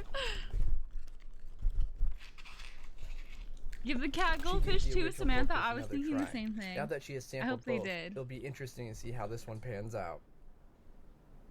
And just like that, she's back to the baby goldfish. It's looking like the baby goldfish is our winner. Raccoon hands are very interesting. I don't know if they can bend their fingers. Here? She appears to be getting quite comfortable. I don't think it gets any clearer than this, folks. Baby Love goldfish is the definitive winner. Excellent. Up next is pizza versus Parmesan. If I had to guess, I don't think Parmesan is going to hold any weight in this competition. I would bet on that delicious pizza flavor to win over our little raccoon's heart. I was After also all, thinking I've seen her carry she's off gonna go slices of towards the stolen pizza. from the trash, but now we have that delicious flavor in bite-sized pieces. I don't know how she's going to be able to resist. But what is this? She's going directly to the Parmesan.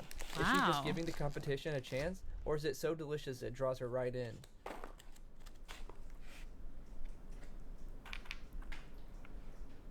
Fun fact, people are born with racism and survival instinct, which makes you fearful And the first bite goes to different looking Parmesan. humans. It's not like they Already, learned it. It's Parmesan more is like getting they more haven't traction given than I up thought it on would. it.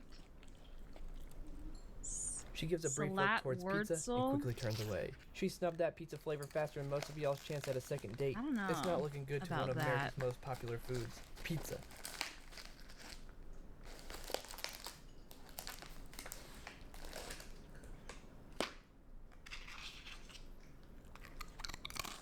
Bite after bite, crunch after crunch, she goes after those Parmesan crackers. Now she's taking a little detour to try the pizza flavor. Did y'all hear that? She picked up the pizza goldfish and dropped it to the floor below. When I was little, metaphorically I had a burying kiddie her pool. There was a raccoon who would come and wash food in my pool, so my mom would leave food for him in the morning, and I would watch him. That's so cute. I love that. Yeah, I don't think people are born racist. The crowd goes wild with these turn of events. Without missing a beat, she goes to town on those Parmesan crackers.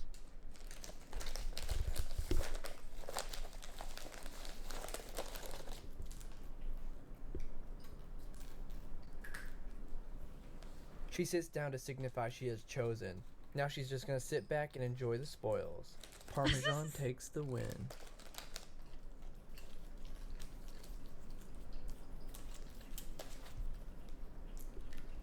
Love.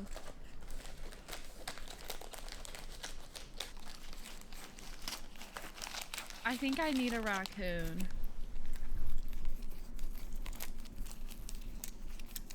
It looks like she's kind of washing it off, like what you were saying, Samantha. How they'd wash off the food. She's kind of like scrubbing it before she eats it. Parmesan. Up next, we have Flavor Blasted Pizza Goldfish versus Whole Grain Goldfish. After the last matchup with Pizza versus Parmesan, I'm a bit shaken up over the loss. My confidence in Flavor Blasted Pizza isn't as strong as I once thought, but surely it's still a stronger choice than Whole Grain. We have Piper I don't know if she's gonna like and right off the bat, she chooses the Whole Grain. What kind of world do we live in where the raccoon chooses the quote-unquote healthy cracker over the Flavor Blasted Pizza? You all have bullied Piper to the Flavor Blasted, I think, is throwing me off because I think that she doesn't like the seasoning on it.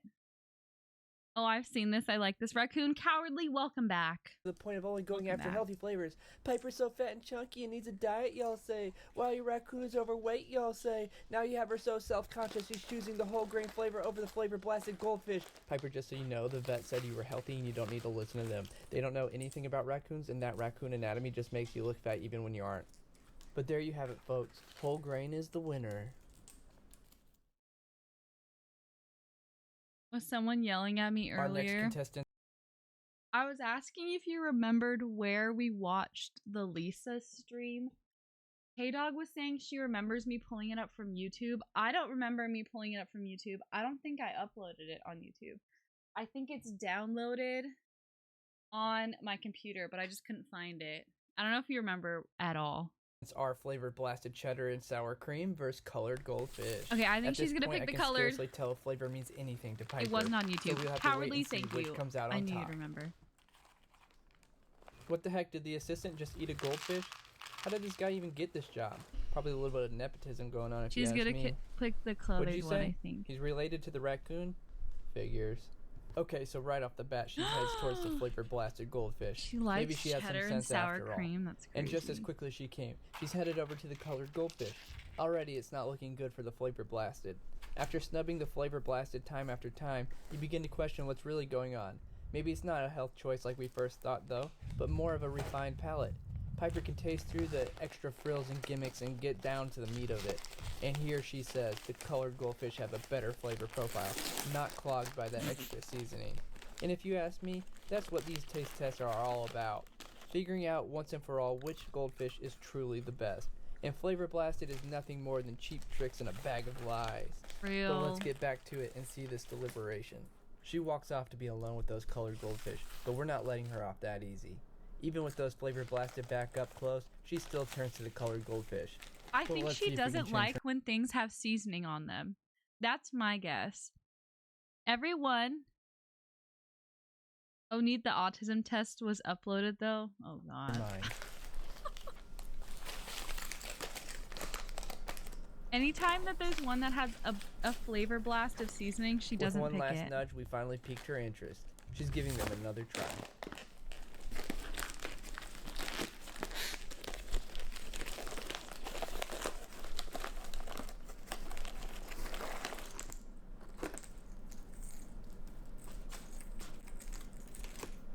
Did you see that? Piper did the oldest trick in the book. She did the old switcheroony. She made it seem like she was picking up the Flavor Blasted, but in reality it was only the Colored Goldfish. She had Silly it stashed girl. away when we weren't looking. That deep orange color is a dead giveaway. And without missing a beat, she's back at the Colored Goldfish. This is so one-sided. She kicked those Flavor Blasted Goldfish out once and for all. Love that. And now she's heading towards the bowl of Colored Goldfish, probably to get away from that overwhelming smell of Flavor Blasted ones. I hope this doesn't hurt her tummy. That's my next thought. She's taking a quick detour to open a drawer. I'm not sure where she's going with this. No way, she actually got the drawer open. Piper said, "I'm tired of your games, Flavor Okay, Blasted back in Goldfish, an hour and I or need something, to get away. Cowardly, We can't be bothered you'll be being missed." seen with that Flavor Blasted nonsense." Hey, I can't girl. believe what I'm seeing here. She's pulling those colored goldfish over like she's at a picnic. With a reaction like this, I'll have a hard time believing that colored goldfish won't bring home the bacon. I want a raccoon.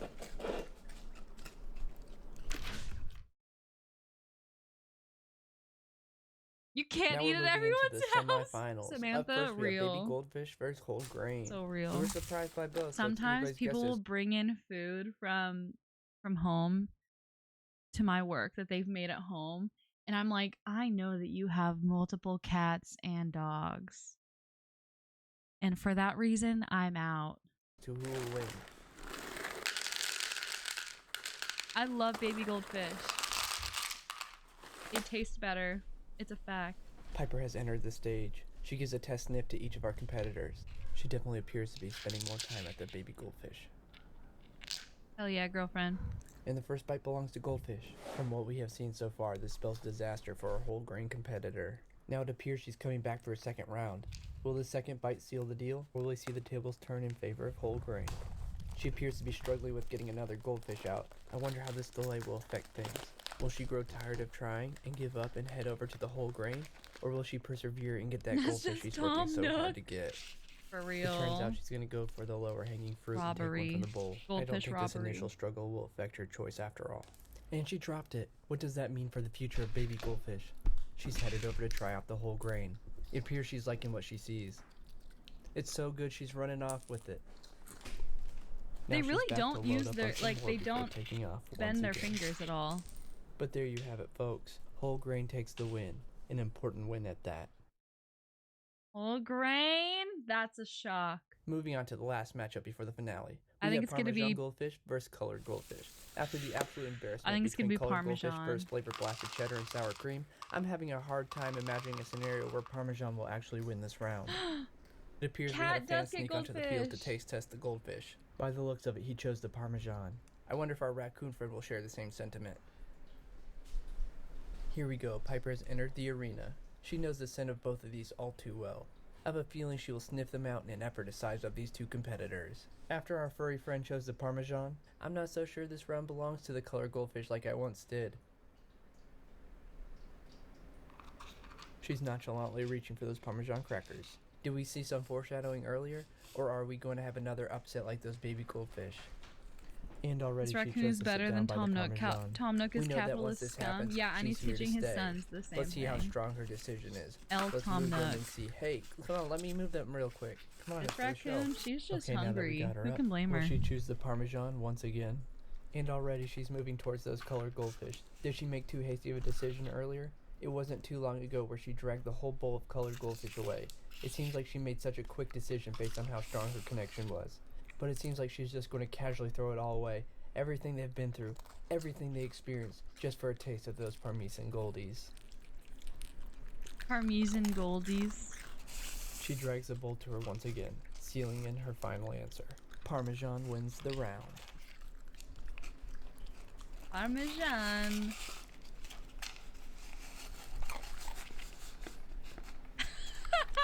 In a last-ditch effort, Piper tries to snatch as many goldies as possible before moving on to the next round.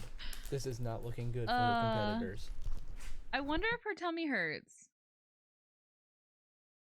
Now to for the say it round like we've an all been waiting Italian. for. Which goldfish is truly the best flavor of them all? Parmesan. We have Parmesan versus whole grain. I've gotten it wrong Mamma every single mia. time tonight, so your guess is probably better than mine, as who will take home the cake. And right away, Piper goes for the Parmesan. The little I'm not sure why hand. she's trying to be so discreet. Maybe because she doesn't want her true love, the whole grain, to notice one last snack before she comes to it. But here we go. Piper is checking out the whole grain. She's so cute. She is shoveling those crackers in her face like it's the last time she's going to see them.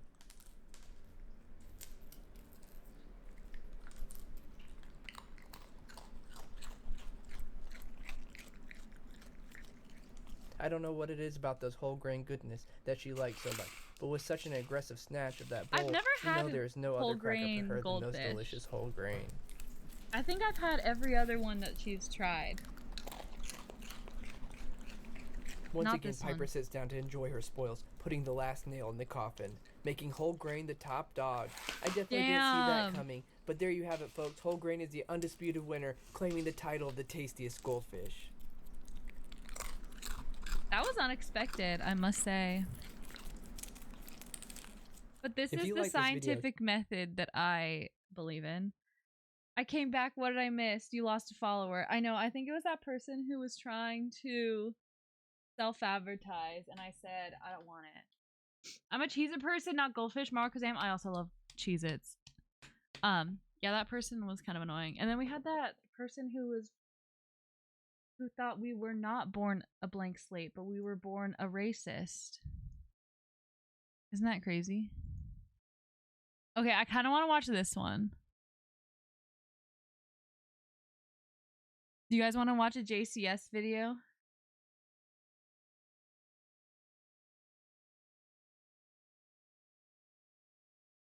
Yeah, that person was acting like a car salesman. That was so odd. And they added you, Marokazam. They didn't just say it. They said at Marokazam. I don't know, man. I just wish I wasn't born. K-Dog, I'm glad you were born. That's wild. It's taught. That was so random. They didn't even follow me. They didn't even give me a follow. They just said, actually, I was born this way. Goodbye. Anyway, I don't know what this is about. This is called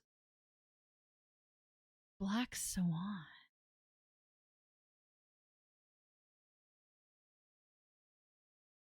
Oh no, the person was saying you would like a different way out. Oh yeah, they were saying pretty much your stream layout sucks. Let me sell you. I've gotten a few of those before. Did they watch the KKK video? They did. That's how they came in here.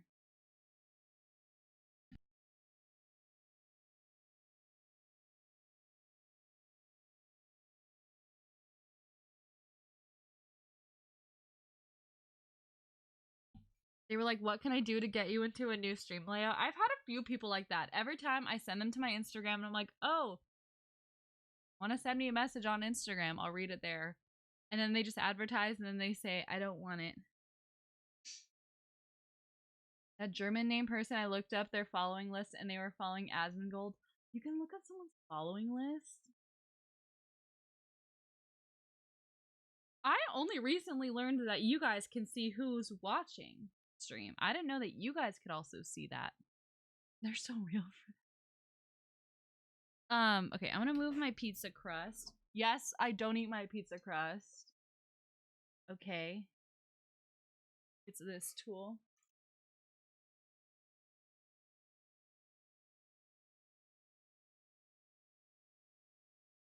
Ow. You what? You heard me. Don't worry about it. Okay, we are gonna watch a criminology video, okay? We enjoyed this last time.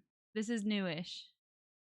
I don't either. For me, it's like, what? You just want extra bread? Thank you, K-Dog! She gets me. Okay, here. Here you go, Marokazam. You can have my pizza crust. I don't want it. It's not boring. I give it to the dog unless it's stuffed crust. Samantha, real. My dog will sometimes eat it. Sometimes I give it to International Park if he's here.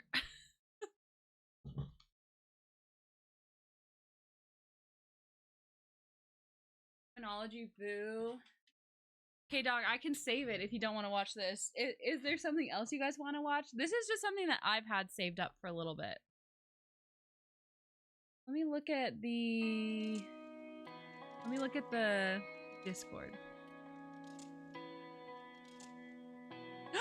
When I was a kid, I would dip my crust in my soda. Oh, Kazam.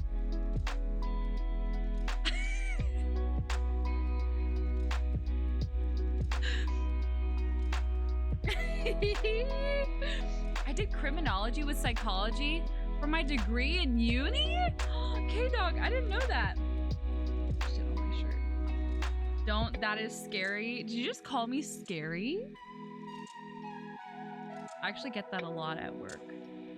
They're like, you seem nice, but then when you actually get to know you, you're scary. Okay, let me look at the Discord really quick. Okay, dog, that was a great video. It would be weird if you knew that. Well, I guess I thought that you did something with kids since you worked with kids and you were gonna be an au pair. I don't know. Okay, let's look at video reacts. That is exactly it. Boy Boy or the Chad Chad? I'm just full of vibes. Hell yeah, you are.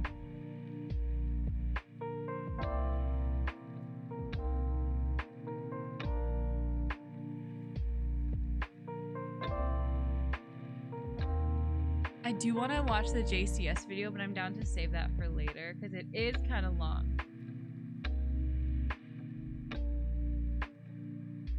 CIA Masterclass.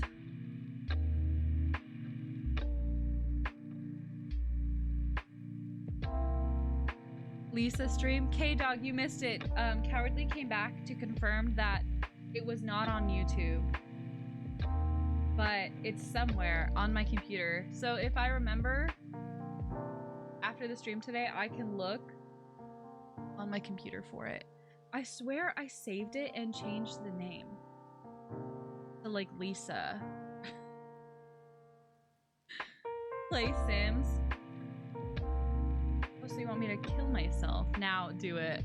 Okay, girl, that's enough.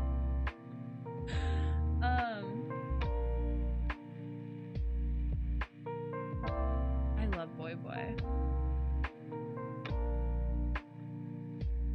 Go play and make you a house. Okay, dog. I just got this new chapstick. It smells so good. Okay.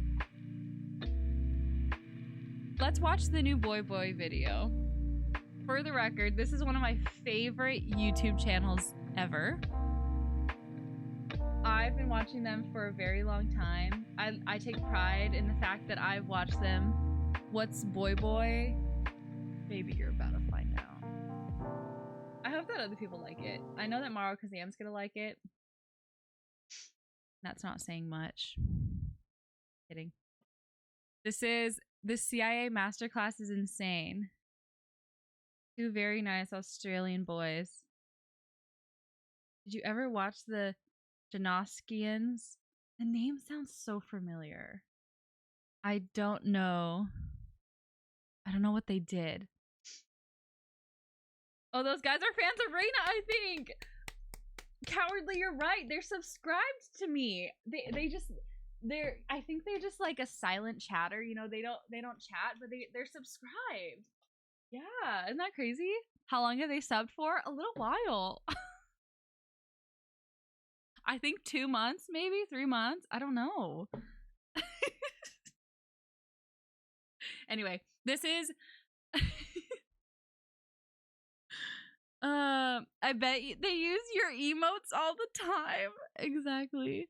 They just use the stream for background noise while editing videos. That's what I know. I'm sure they do. Okay, I've never seen this video. Let's scrub it real quick. It should be good. Let's see. So picture this. You're standing in front of President Obama, you're working for the CIA, and you have to tell him whether or not there are weapons of mass destruction in Iraq. And 5 million people are going to die as a consequence of this action. How do you know what to do? Well, lucky for you, Masterclass has a course that's done by the head of the CIA on how to handle these everyday situations. So we're going to learn from the best how to do this stuff. Because like literally last week I needed to. It was hard. Do that. Yeah. Air Force One, flight level 330. Air Force One, Washington, good evening. Aircraft crashed into the Pentagon, sir. Do we want to think about scrambling aircraft? They open with 9/11. I was about to make a joke saying, "Is this POV?" Is this a video it's that the they're CIA watching? guys being like, "This is how we did it." God, I don't know. It's a new type of war. That's what it is. This is a new type of war. It's so funny. The country that's just bombing every single country in the world be like, well, this is a new Literally. thing now that our country's got hit by something. Yeah, it's a new kind of war because they're bombing us back. Are they remaking 9/11? They're teaching us how. It's masterclass videos. They're teaching us how to be a part of the American side of 9/11 for free. We're They've learning invented right something now. new. Consequences. This class is for anyone because much of what you learn at CIA is applicable to everyday life, your career, to a business you might work in or run. Imagine actually being this guy, deputy director, like second in charge of the CIA, and you have to like fucking sell your this is crazy. He's like, well, this is how I can teach you how to better manage your auto parts business. It's giving pyramid scheme, CIA pyramid scheme. George Bush and Bill Clinton have done one, which they also did a react to. It's like, dude, America's crumbling if this guy is doing that. Surely the government would set you up forever to never have to do something like this. Yeah, but like if he's doing this, we could pay him to tell us all the secrets. Wow. Like you shouldn't leave the head of intelligence in a position where they need to do this kind of job. I think they're paying a lot, and I think surely China could pay him. I think Masterclass is just CIA. Oh yeah, they're still working. Yeah, that's what it is. I'm China Michael Morrell, mentioned. former Deputy Director of CIA. I'm Don Myricks, former Deputy Director of CIA for Science and Technology. I'm Brian Carbaugh, former Director of CIA's Special Activities Center. And this is Masterclass. This is crazy. Like the fucking Power Rangers. This is insane. It's Masterclass. I was not expecting people this high up. I mean, why stop here? They should be like doing sponsors this for free? McLaren's or like.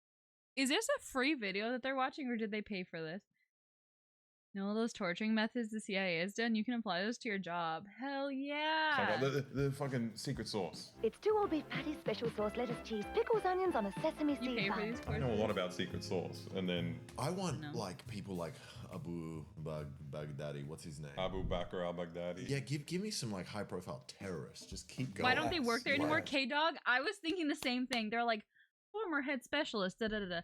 Former leader, da-da-da-da-da. Why are they all former? I thought the same thing. We had the same brain, K-Dog. I was like, this is funny. It's like when someone quits their job and then they start making TikToks about the former job they had to try to make some money because they got fired or something. They can't be that good. Exactly. Give me the dodgiest. Yeah, I want to learn how to do 9/11. This is insane. Wait, what is this? This is like The Incredibles. I love this.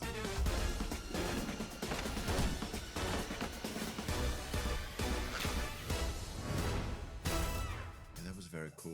Wait, Why didn't love they have that. anything this good for like Hillary Clinton or George Bush or George Clinton? Bill Clinton. I was Deputy Director and 2-time Acting Director of the CIA. And But do I you get a started my certificate at career the end as of an the analyst. course? People like to say Hopefully. that intelligence analysis is like connecting. One of those printable ones where you just type in your name and it's in a different font than the rest of the certificate. They got a good retirement plan for helping destabilize the Middle East. Hell yeah. Dots. It implies that it's easy. Intelligence analysis is really hard. I think of it much more Put it on my as fridge. putting We a should puzzle all together. do this. You guys, we should all do this. It's not that easy. It's actually like this other thing that people do for fun. That's Like, really- to unwind from their actual jobs. America's depending on me. I gotta do this puzzle of 9/11. Who's the mastermind? George, it's me. Oh no. To determine if someone's lying to you, first you have to understand that person's baseline behavior. So it's the way the person demonstrates who they really are in response to typical, standard, everyday questions. It's hard for me to think that these people are former CIA members, employees, whatever you want to call them. And the CIA being such a high level organization, I don't even know what the right verbiage for this, but the fact that they're fucking selling this information in a masterclass, he's literally just saying words exactly, K-Dog. This, like, how much are they actually going to tell us? This is interesting. This is silly. On the counterterrorism side, after 9/11, the early days in Afghanistan, Word certainly got out that the United States was being highly aggressive in our pursuit of bin Laden. It's so funny to be doing it in Afghanistan, a place where none of these people are. None of the people you're chasing are there. And he's just like, I was a CIA agent, put in this place where, like, obviously I wasn't going to find any terrorists because it's a random country. But also, you're interviewing what? Farmers? Yeah. And you're an American that doesn't speak the language. You're not ever gonna, create a baseline of trust and genuine friendship here. They'll be like, yes, you have a gun on you and you've invaded my country. It's like, I know something's wrong here. In Afghanistan, we were sitting on carpets and he would sit and position his leg over top of a pillow and would sit pretty calm. But when he would share that, he had very sensitive information about senior Al-Qaeda Arabs, he would start to... Senior Al-Qaeda Arabs. What a strange thing to specify. I've got information about Arabs. And as I would move away from the questions, the answers of which I really had an interest in and get back to more traditional stuff, he would sort of calm back down. So that combined with the number of repeated follow-up questions he would ask me, you start to realize then that this is someone who's fabricating his access and fabricating details that access to which you never really had in the first place. Yeah, because you go into a fucking random country where no one that you're looking for is there. You go in there and you say, I'll give you money if you tell us about this. Or you're threatening their fucking village and their family. We'll bomb you. You're going to be like, yeah, I'm actually important, please. Yeah. A high-ranking government organization that you can be locked away for life for being a whistleblower. Yeah, but you can pay $10.99 to watch this one video, this masterclass, and you can be just like the CIA at your job in Starbucks. If you kill me, if you kill this random farmer, you're going to lose a lot of information. Crazy. How much does it cost? Can we look this up? Before I joined the CIA, I worked as a technologist for over 30 years Maybe in the the CIA private get 20% and public profit? sectors, including for AOL and NASA. I bet they're getting more than 20% profit. But there were times when I thought, this is not for me, because it was tough sometimes to be the only woman in the room. I wore baggy suits and I put my hair in a bun and I wore glasses because the fact that I was a young woman technologist was unusual. One of my deputies used to say we did everything from makeup to spacecraft and everything in between. Skip. I'm just kidding. You're cute. That's right. Kidding. To spacecraft and everything in between. You're cute. You're cute. That's right. You're cute? You were cute. I heard you're cute as well. I thought she's going through this like big thing, like it was so hard to like break out of the shackles of being just seen just as like a bimbo in this like male-dominated field, and they were like, yeah, you're pretty hot. You know what? Wood, you're cute. Yeah, you are cute. Oh, they said cute. Yeah, that's what I thought they were saying. The part of Q that most people associate are the communications devices, the talking in your sleeve, to be Flip, Maxwell Smart talking into his shoe. But surely this is like the cancer ray gun or something. Like, yeah, this isn't just communication stuff. It's all the freaky shit they like. They put like the poison powder in Castro's swimsuit and like we should be doing the crazy stuff. Well, they are. They're not allowed to talk about that. That's why they're like, the thing they know me for is the telephone, not pager bombs. Yeah, nothing like that. Forget about that. It's the shoe telephone. The team from the Director of Science and Technology who do disguises are miracle workers. They decided to sort of use round glasses on my face, right? Because you want to break up the contours of your face. It's a subscription service for $10 a month, which gives you access to all the courses. You can grind through this and become a CIA agent in a month for $10, is what I'm hearing. I think I've decided what I'm going to be doing for the next month. Face, you want to try to change, if not the color, then the shape or style of your hair. The necessity of really preparing a thorough alias background, understanding your alias address, your entire persona. How is this relevant to a business owner? They don't need to know, like, oh yes, my fake alias that I created this business. If you're making shell companies and smuggling money. Yeah, the random guy running an auto parts shop or like any kind of small businessman. I already finished the course. More certificates being laminated on my way to bomb. Remember my address. Considering that I was an actual imposter when I was undercover, it's kind of funny that I've struggled with imposter syndrome in my life. That's the segue? How to handle imposter syndrome as a man who wears disguises. This is so strange. I sometimes feel like I'm an imposter. I feel like I'm not really an Arab. Lewis, It's really. This is how I deal with that. It's just like, this is such a long straw. This You makes need to no learn how to arm sense. But to be terrorists fair that to will fight in him, proxy that's wars for the you. real form Seems of like imposter it. syndrome. Like all He's these being other. paid to be an imposter. Yeah. If he actually gets over the imposter syndrome, he's completely useless to CIA because now he's suddenly a businessman in the Middle East. Like, you don't want to get over that. They'll be like, tell us, and they'll be like, what? I don't know the CIA. I'm a businessman. I'm not an imposter. Excuse me, I have very important work to do. Exporting. Need to go back to my job. What I learned is the importance of owning it. Like, be confident, believe in yourself, have that positive self-talk where you're reassuring yourself all along that this is working, You are an imposter. You can't use those Literally. strategies because coming from a man who is an imposter. No, but he's talking about double imposter syndrome. He's talking about he's an imposter, so he's like looking at the other imposters and he's like, oh, am I a good imposter? Like, we've used that word so much. I'm like, he's got imposter syndrome for being an imposter. So I'm he's a like, businessman. I'm not an imposter. I'm saying that. I don't know what that And the means. other We gotta imposters use are that so next- good oh, at being tomorrow, imposters. if we play tomorrow. And a disguise doesn't have to be a physical one. Right. It can also be psychological. Picture yourself the way you want to be seen. I'm an Arab man. I'm an Arab man. When I was acting director, I had to look Obama in the eye and tell him that we were losing in Afghanistan. Yeah. We were having a series of meetings with the president and his senior advisors so that he could make a decision on what the U.S. troop level should be in Afghanistan. Obviously, incredibly important issue. Yeah, and then he decided they need more. I love that. All this My big group of God. experts and this guy be like, I had to tell him the best thing to do was stay in there for another 20 years. That's why they give me the puzzles to solve. We seem to be losing Afghanistan. Bring in the quizmaster. One view was that we were losing. That since the Taliban reemerged in 2005, 2006, that we had steadily lost ground to them. And the second point was that if we had no U.S. troops in Afghanistan, and we were in this room having a conversation about the national security issues related to Afghanistan, would we decide to send troops now? Do we just let the country go and then not have a problem? Or do we just make more of a problem? But it's also just like, you'd be thinking about it as much as you're thinking about the security situation of It's just, Burundi. it's You know, like, also it's so crazy to me that this, first of all, that this is happening. This happened. This is a real thing that happened. But the fact that he's just openly speaking about it and he's like, yeah, this is just something that I had to do. And like, now I'm teaching you within this masterclass about it. Like, it's just, this feels so unnatural. It's so weird.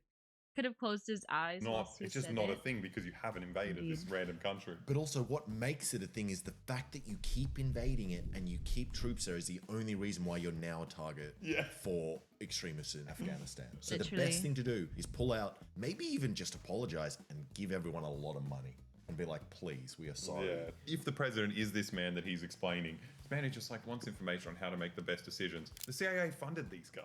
Yeah. And now you got the CIA guy being in there being like, yeah, you got to put more troops in. Yeah. Surely you'd stop listening to them at some point.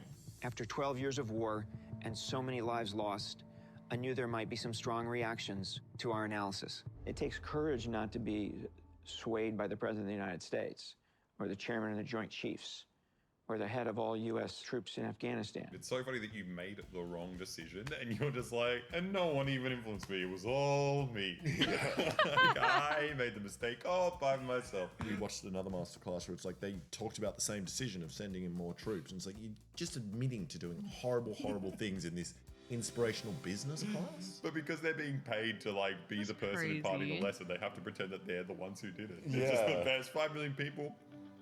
That was me. That was me. I did That was me. 5 million people dead. One of the things that I have to do in this job is sometimes tell you things that you might not want to hear but need to know. And that's important whether you're talking to the president or you're talking to your spouse or you're talking to your business partner. Margaret, we're losing in Afghanistan. God, I hate this. If sponsorships are good enough for the head of the CIA, it's good Ethical enough for us, and that's why we'd React. love to tell you about the sponsor of today's video, Odoo, the all-in-one management software. Our I'm gonna go favorite pee. aspect is Odoo's project application, which is a comprehensive and flexible project manager solution that enables individuals and businesses to track project progress, deadlines, and resources while collaborating in real time.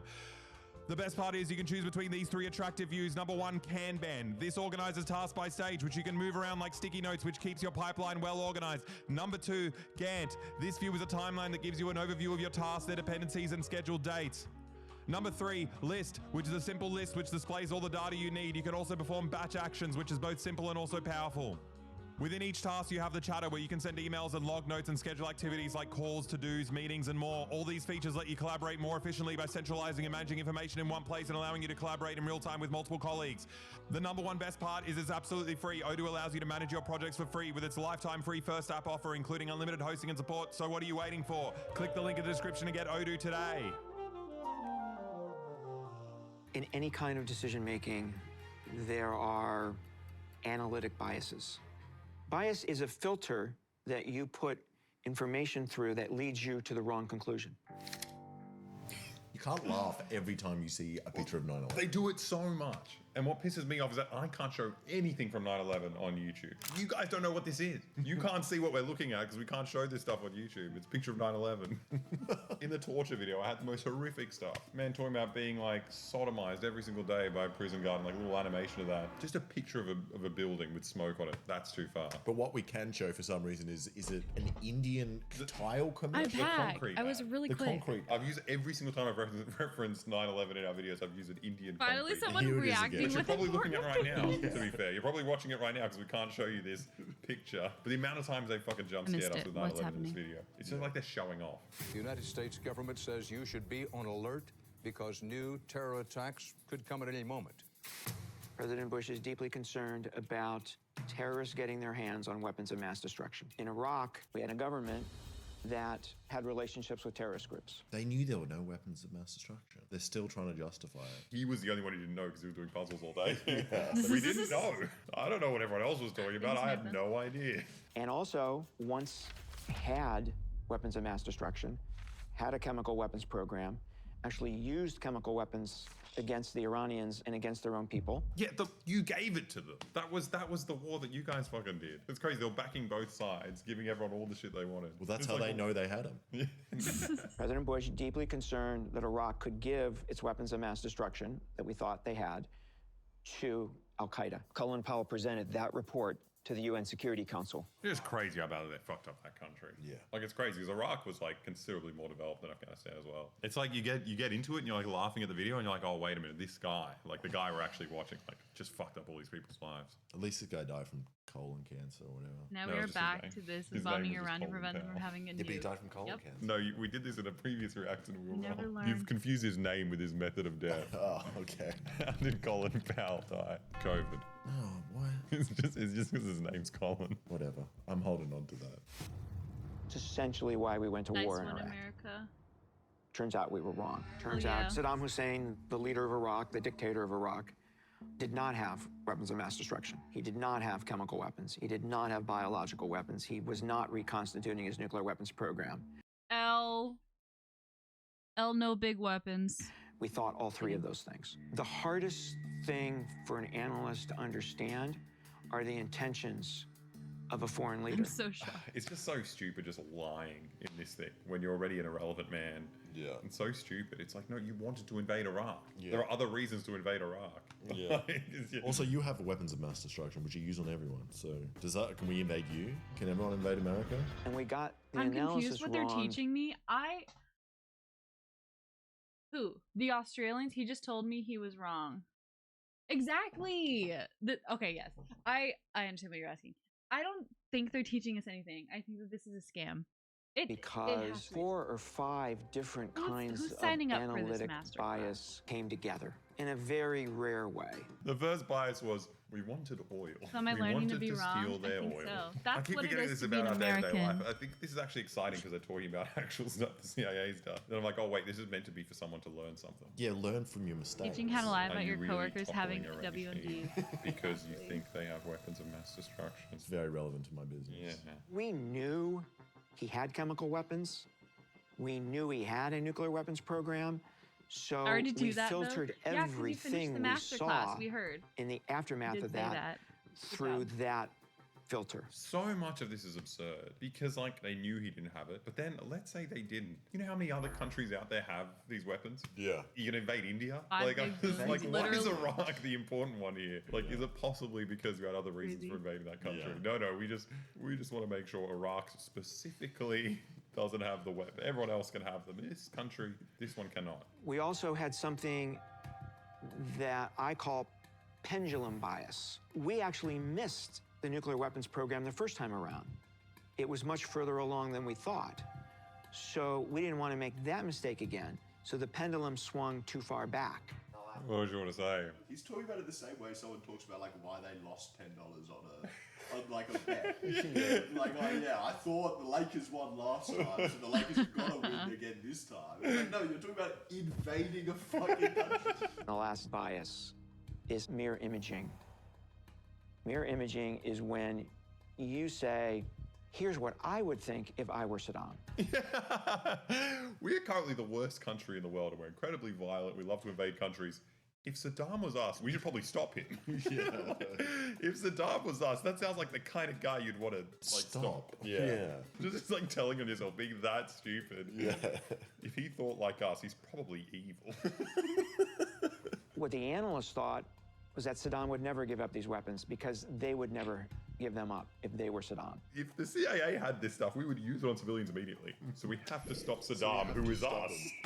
I really hope one day they take this mirror imaging so far that they find out that they're bad and they just bomb themselves. Hopefully. Yeah. Hopefully. Amazing. I was in the chain of command for the judgment that I wonder Iraq how much he had made weapons of from mass this. destruction. Yeah, did it And, say like how had we many gotten that courses right, sold? from both a Really collection like and that, an I'm analytic curious. perspective, maybe we wouldn't have gone to war. There is no way you wouldn't have gone to war. Yeah, it was the right decision, and it was all good for them. Yeah, exactly. Invading Iraq's fucking perfect. Yeah. They got to get rid of Saddam Hussein. They got to get all the oil. Now they fucking have bases in the Middle East. And they get to create ISIS after that. Fucking. What the I love course it. overall Perfect teaches if you're operation. caught lying, that's admit to something it, but say that I have to carry how with it was me the rest of actually my okay life. that you lied. Yeah, we knew what we were doing. It was okay. If you really cared about that mistake, there's no way you'd be doing a masterclass. crazy. You'd be like, I'm responsible for the deaths of 5 million people. Here's what you can learn from me. I obviously thought a lot about the mistakes I made. No, if he actually cared, he would kill himself. Oh, 100%. Yeah. 100%. People that came with solutions fared much better in their careers. When you are presenting a problem, always present a solution. None of this is what truth to power means. No. This is just how to do your job if your boss is powerful. This is really just like K-Dog said. They're just saying words. This is very generic. I mean, yes, they're talking about specific situations. Oh my god, I'm so sorry. But in terms of like, oh, this is how you can tell if someone's lying. Oh, this is just fucking. Like there's provide I don't know. solutions. It's a scam. It's literally a scam. The biggest change that came out of the Iraq weapons of mass destruction analytic failure was putting much more emphasis on levels of confidence, requiring analysts to think rigorously about how confident they were in a judgment. I love that. The takeaway from Iraq is ask the analysts, are you sure? Think about it a little bit more. A little bit more thinking. Now we implemented CIA, the Are You Sure policy. When you think something, think again. If you had pressed the analyst on how confident they were on Iraq and weapons of mass destruction, they would have told you that they were not that confident. I love that. They have weapons of mass destruction. Are you sure? No. No. I don't know. Not really. You gotta press them because they'll tell you a different thing. Curious how many classes there are. Making them of this. sound so incredibly stupid. When we caught Saddam Hussein, he told us that he gave them up with the intent of us knowing that he had given them up so that we would take sanctions off. But he actually didn't want to say so because he wanted to continue to have the Iranians think that he had them. Throwing big words sound clever. That's literally what this fucking is. This is crazy. Like that he was trying to do the right thing, though, in terms of he just wanted his country to be able to have food. you Yeah, know? yeah. I mean, I'll get rid of the I'm weapons curious how much they're cutting out of this video. It seems like they're just watching one video of the masterclass. I'm curious if the other ones go into more depth. I'm intrigued, but Grab, also please get you're rid of the not sanctions. gaining any. There's no way we're learning anything from these fucking videos. Okay, no way someone can pay 10 fucking bucks and learn CIA. I don't know what we even call this. Best we can do is bomb Just- you for decades. Facts? I don't It's so know. funny 'cause we all look at North Korea and all these other countries being like, why do they have these weapons programs? Why are they being such a threat to the world? It's like, well, Two obviously, if lessons you get that rid of them, an hour and 13 immediately a minutes guy in like this is total. gonna be That's like, we have to kill them nothing. all. No, if you get rid of them, immediately this guy will say, you have them. Suddenly you have weapons and I have to kill you. Yeah. He had more confidence in the CIA than we ended up demonstrating. We're even dumber than Saddam Hussein. We're so stupid. We're so dumb. Only this like third world That's nationalist regime could realize how fucking dumb we are. If only he just sent a photo of him throwing the weapons in the bin, none of this would have happened, you know? Is this what people are meant to think? And then why are we listening to a masterclass from the dumbest people in the world? Literally. These captions are funny. The May 1st operation on Abbottabad, directed at Osama bin Laden, involved teams of analysts and operators from across the U.S. government, the FBI, the CIA. I don't like this guy. He's my least 700 favorite. meters from Pakistani military academy. What, where he was? Yeah, Yeah. in Abbottabad. It's like, hide somewhere else, dude, please. He's like, no, I'm hiding right here. Shh, everybody quiet. Osama, this is going to sound like bullshit. Please, anywhere, just go away. Just, yeah. No, I'm hiding. Our assessments, based on satellite imagery, on-the-ground intelligence, and other means, had zeroed in on a location with high walls, barbed wire, and covered windows. Could the figure, often seen pacing in the courtyard, be bin Laden? Well, the fact that he is 6'6", dead giveaway. 100%. Who is that tall in Bin fucking Pakistan? Laden was 6'6". Damn. Kidding. The worst thing Bin Laden did was not playing ball. Literally. Sleeper build. Can't wait Ollie to apply is- this to my job in school. I'm going to apply this tomorrow at work. Wandering around, or it's Osama bin Laden. Yeah.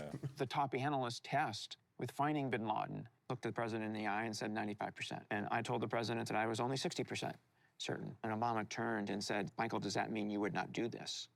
And I said, no, I would absolutely do this. Because there are literally no consequences. Yeah. The last time I was wrong, 5 million people died and nothing happened. I still have the job. So of course I do this. There's no reason to not do that. I don't think it's there. Would you still invade? Yeah, obviously. Yes. It doesn't matter. We either get Osama bin how to lie to your Laden or the coworkers Great Khali. to let them It's do what one you of them. want. And it doesn't matter which one dies. Yeah. That's the best part about it. We rule the world. I can be wrong forever.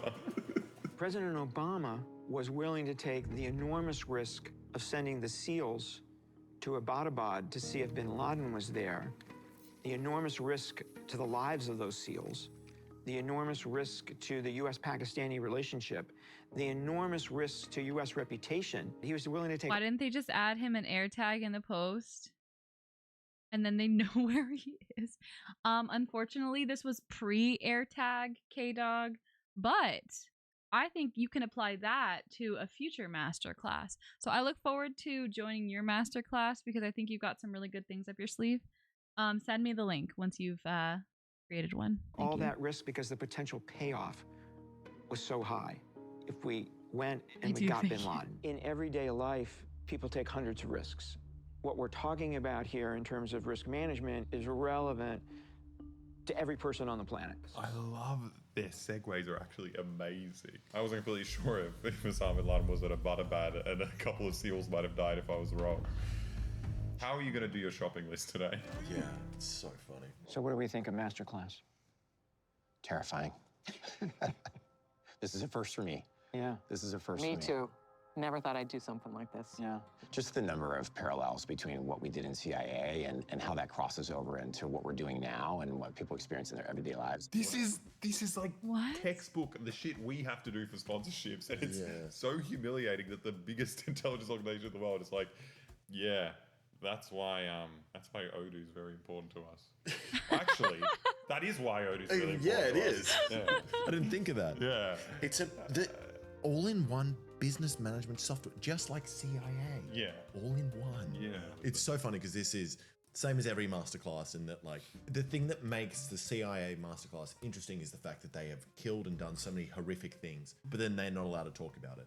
And then what they can talk about is this man just admitting all his fucking failures. Yeah. We have to present it as a failure, so you're not like, we are the most evil institution in the world. Yeah. We're like, we're just dumb guys. I guess you still want to learn from us for some reason. And this has nothing to do with running a business or anything. No. I did learn. What did I learn? I learned he said something really good. Provide a solution to a problem. Yeah. That's What did we learn? Honestly, I was trying to think about what I could narrow down. I feel like I didn't learn much. Also, we only watched a few minutes of it, but still, provide a solution to a problem. That's like your basic like business 101 course or something. That's a great one. Yes. I mean, I learned something. Yeah, that is good. It just makes me kind of confused about the CIA in general because like I'm looking at this guy and like I'm assuming he's just lying the whole time. But do they have just like a front man, like a really dumb guy front man? Recapping it. Probably a bit like George Bush. I'm a businessman. I'm not an imposter. It's public knowledge that they knew that there were no weapons, so he is lying. I learned that kind of funny. Osama bin Laden was 6'5". Hell yeah. That he's finished his job, he's retired, but he has to keep going around pretending to be like, I'm the dumbest guy in the world. I just keep getting it wrong. It's just like, bro, your job's over. Just chill out. Yeah. It's okay. Or I think he is just that dumb. Yeah. He was the one guy that they didn't tell. Yeah. Yeah, remember those weapons, man? That's crazy. Yeah. I gotta tell the president. It's all up to me. Oh, that was a good one. I'm a big fan of Boy Boy. Did you ever look into what he had on his PC hard drives? He had Goose Goose Duck. He had something. It was so random. Was it like Baby by Justin Bieber or something? I remember seeing something that he had like one random something that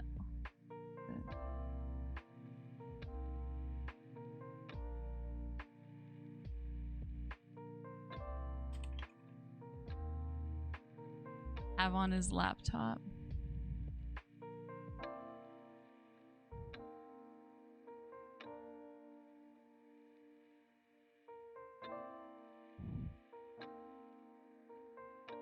Oh, this is a full essay.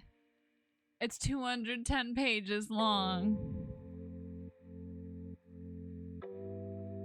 Wedding.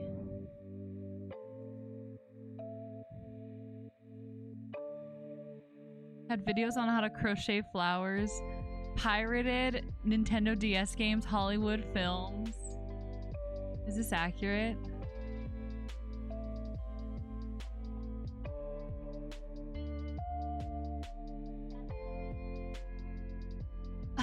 The documentary Where in the World is Osama bin Laden? Is this real? Mario games. Super Mario. Mario and Luigi partners in crime. Oh, this is great.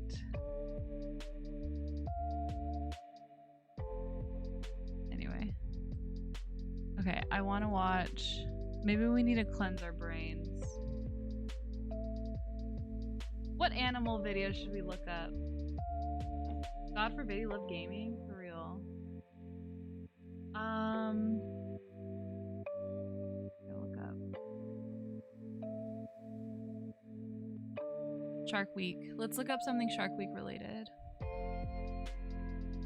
Closest calls on Shark Week? Ooh. Rip Osama, you would have loved Twitch. You probably would have. I bet he would have loved Stardew Valley.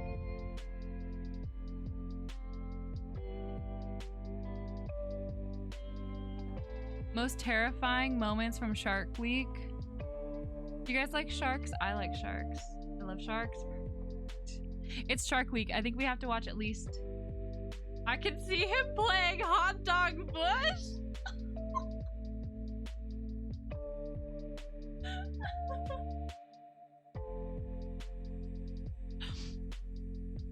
No question about it, K-Dog.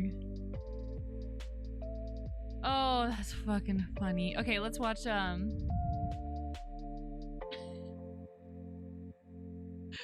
let's watch a Shark Week video. Okay, this is actually from last year. But I think it's a good summary. Most terrifying moments from Shark Week Off the Hook 2023. I guess it's 2 years ago then. But it's 13 minutes long. Let's watch it. The insane lengths taken. Wow, did you see that? To get you closer than ever before. That's Shark Week. Have sometimes gotten too close for comfort.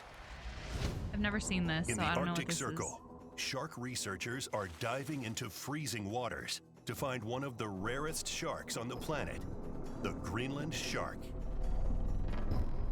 Interesting. I thought the sharks liked warm water, so I'm surprised to It's so see large animal. any here.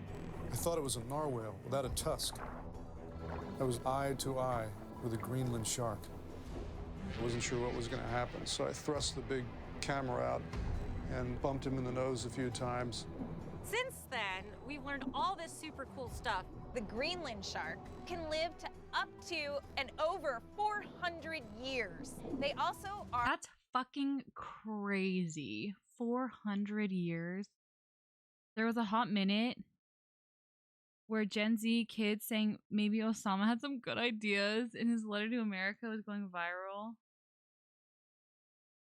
Crazy. I sent my lookalike on national news channel. Prime Day is here. Aw, fuck. are mostly That's blind. on the roster. The Greenland shark is the oldest recorded species. But in 2015, researcher Paul Clerkin tagged the holy grail of deep-sea sharks in one of the most remote places in the world. Everyone thinks that the white sharks are the absolute heroes of Shark Week, but I think the unsung heroes are the deep water sharks. Why is this? Oh! Make him out. Make him out. Got one.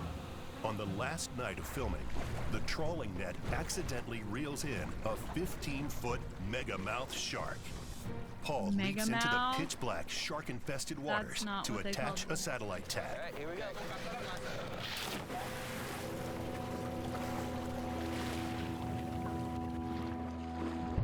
LeBron.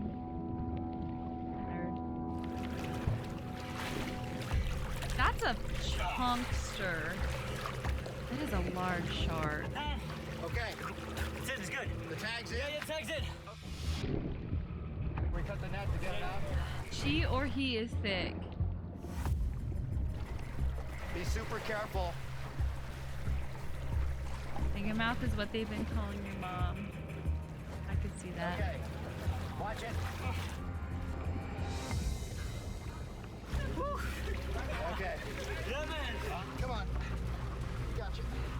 Megamouths are filter feeders that really have only been discovered since 1976. A megamouth might be one of the rarest sharks on Shark Week, but it was not the biggest. That honor goes to a great white named Deep Blue. White shark, right down there. Deep Blue is the queen, plain and simple. If she was on land, she could hold her own with Rihanna and Beyonce. Deep Blue Nice. is literally my Shark Week crush. She's over 20 feet, 5,000 pounds of white shark awesomeness, and has given birth to 100 pups. Deep Blue disappeared, only to emerge in 2015 on a Shark Week research trip led by Greg Skomall. White shark. She's coming. She's right there. Beautiful. So we're anxious to get a tag in this I know one. you're Really not supposed to be anxious. scared of sharks, but I'm so scared of sharks. Fish it is. It's a lot bigger than a goldfish. I like them, but I'm so scared. She'd be like your sin, exactly. 5,000 pounds, 100 kids. Too far. Too far. Coming around. Coming around. Coming around. Got her! Game on! Yeah! Deep Blue is an incredible contributor to her species and a serious badass. Deep blue isn't the only white shark of truly epic proportions. In 2015, one of the largest mega white sharks. Where is Guadalupe? Is that somewhere in like South America? Have you seen videos of divers petting sharks? Ever seen emerged from the depths. Probably. Right under the cage. For the film Island of the Mega Shark, we encountered a great white that was like a Volkswagen. This thing's like the ultimate ruler. Every section of this is 12 inches, so it's 10 feet in length.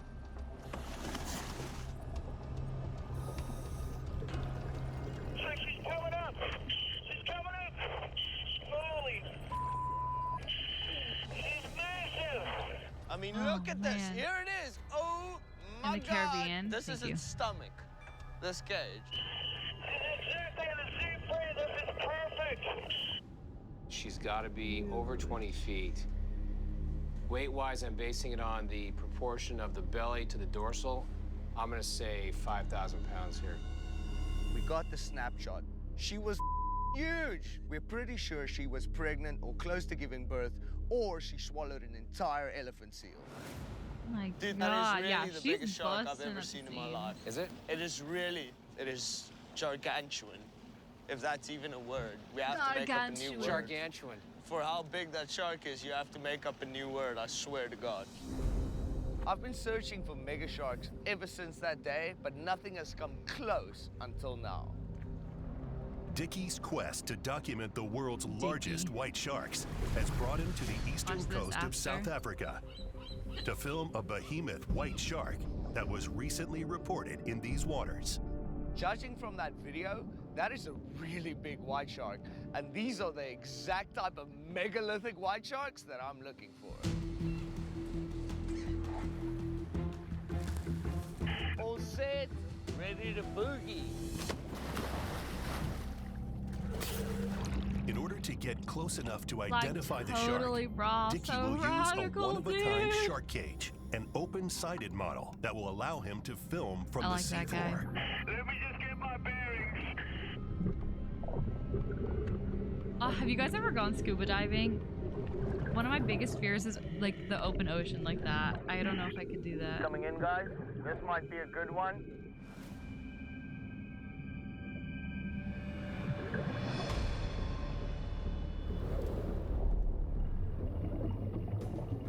That's so cool!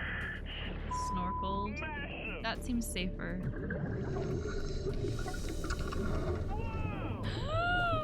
They kissed. Dickie on the right! On the right! Huge sharks coming right at me! Whoa, whoa! Oh my Coming God! up, Couple of close calls. I'm trying to get it low! our Shark Week experts bring you the most harrowing shark moment of all time. Shark is just saying hi. In 35 years of Shark Week, no one's ever seen anything like this. That's scary. Shark Week has been on the front lines of nail-biting shark action and mammoth great whites since 1988.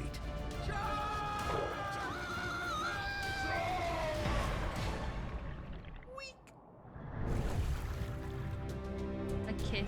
A kiss. Now, Dickie Shivel finds himself face to face His name is Dickie Shivel. Poor guy. with a South African mega shark. That's crazy.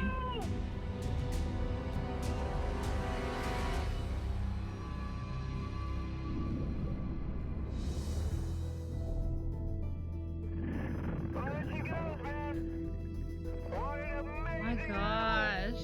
I'm gonna start heading back. Dickie out! Dickie out. Put it away.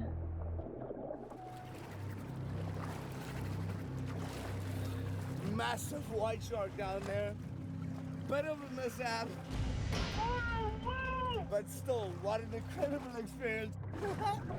That was wild. Dickie estimates the shark to be nearly 15 feet long, but it doesn't quite reach the legendary size of his gargantuan Guadalupe megashark. That shark we never saw again. It was the biggest shark I've ever seen. 20 Dickie feet is not the first crazy. person obsessed with massive sharks. That title belongs to Shark Week legend Stan Waterman, who started his quest for monstrous sharks decades earlier. What makes you think I have a sense of well-being? Stan Waterman is a legend. The guy's been diving with sharks for over 70 years and was like the pioneer for cageless diving on Shark Week. Stan and his son Gordy hoist 30-pound cameras into the shark-infested waters, along with a tasty tuna carcass. No one had gone out of cages before in the open ocean. We thought we could get Not the eye patch. Sorry. That caught me off guard. away with it. It was a calculated risk. I hope that was the battle scar from a shark encounter.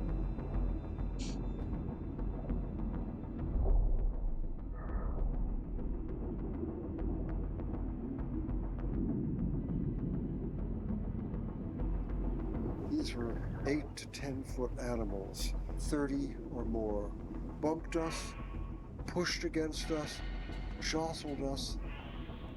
Stan is surrounded by 6 Galapagos sharks and 15-foot tiger sharks who are known to eat anything in their way. I never held the camera still. I was just doing this with it all the time. Whack, whack. Absolute nightmare. Stan Waterman is the godfather of all things sharks. And the reason why we all do what we do. The most dangerous thing I've ever been in with sharks. That was the quintessential horror show. This guy is the ultimate Shark Week filmmaker, and he has the eye patch to prove it. People usually ask, have you ever been scared?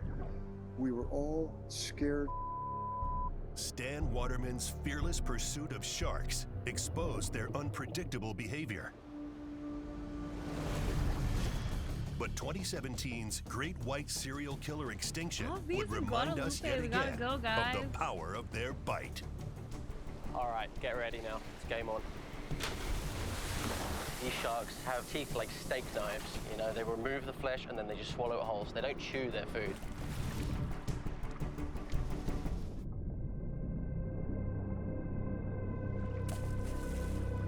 This is so scary.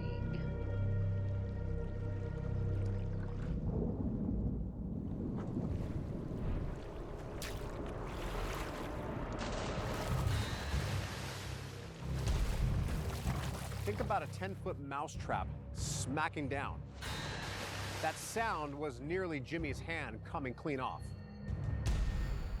White shark's jaws are actually not connected to anything else other than muscles, which gives them not only extra reach, but the ability to lock down and take chunks out of their prey. Thanks for And streaming. lock I'm down out they early. do. They have XO. one of the strongest bites Moon, I hope you in have a the great shark night. Thank you for family. hanging out with us. The Hope to team see you identified a soon. particularly And sweet, aggressive sweet white dreams shark, to you. but learned a very valuable lesson. Putting anything too close to a white shark's snout triggers its touch reflex, AKA its bite. The second it was over, I looked down at his hand and I'm like, yeah, you still get your hand, buddy. You all right? Let me see your hand. Still there, mate. Yeah. All was good. That's it? Crazy. Crazy.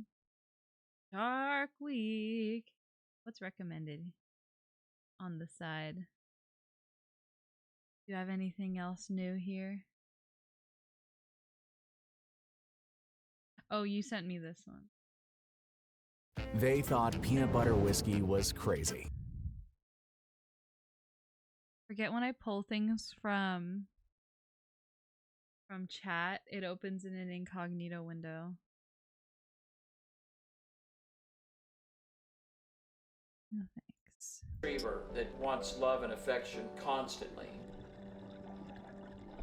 Oh! Oh, cute. She's always the same exact, reliable, gentle giant. It was in This is late very different from the video we 2001 when just she watched. first started showing up at Tiger Beach. Aww. It's 20 years. My relationship with Emma has grown exponentially every time I've been able to remove a hook.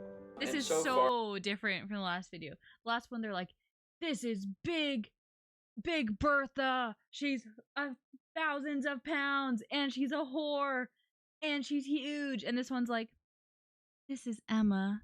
She's like a golden retriever. We love her. there's been 4 hooks.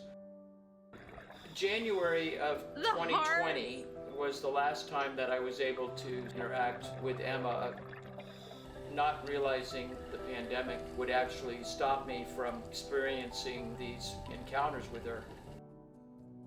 I had absolutely no idea that sharks were affectionate creatures.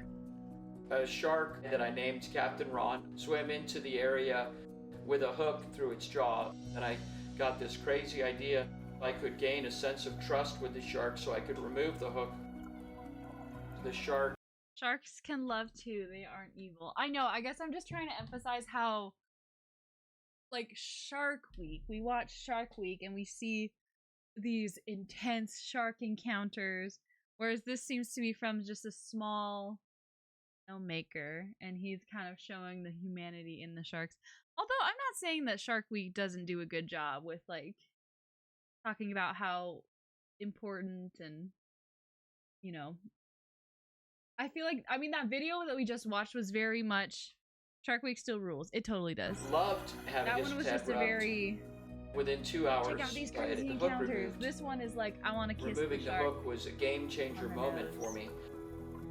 These are, without question, sentient creatures that thrive on affection, which they've never had before. Oh, they just want love. These beautiful creatures want absolutely nothing to do with us as a food source. Crazy how you can. The anticipation Maybe of he has it having tagged. a That's how we reunion know with a which wild shark is animal who. that you've had a relationship for this many years is so heartwarming. We were there in the Bahamas, and unfortunately she didn't show up. But I was actually taking a break when somebody screamed, "Emma is here!" which woke me up. I'm down there, and all of a sudden I see a tiger shark coming from in the distance, and I could tell that it was Emma. Why is The this sharks really can tell cute? different boats apart, so I think she could tell that it was the shearwater there. But she stopped, like, "Hey, where's my friend? Where's Jim at?" I just got so excited to see her. I proceeded to get into the water and have this beautiful reunion. She was the same exact shark that I've known all this time. It was as if no time had gone by whatsoever.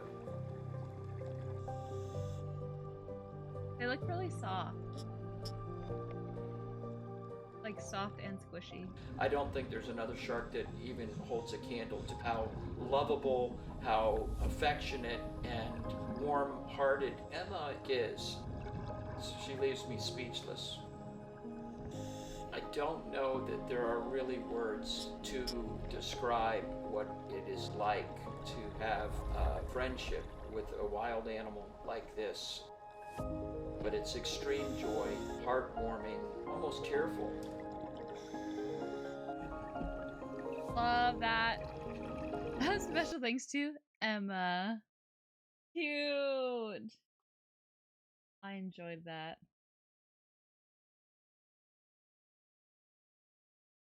Thank you for that.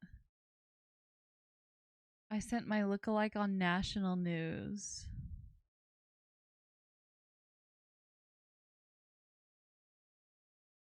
How long is this one?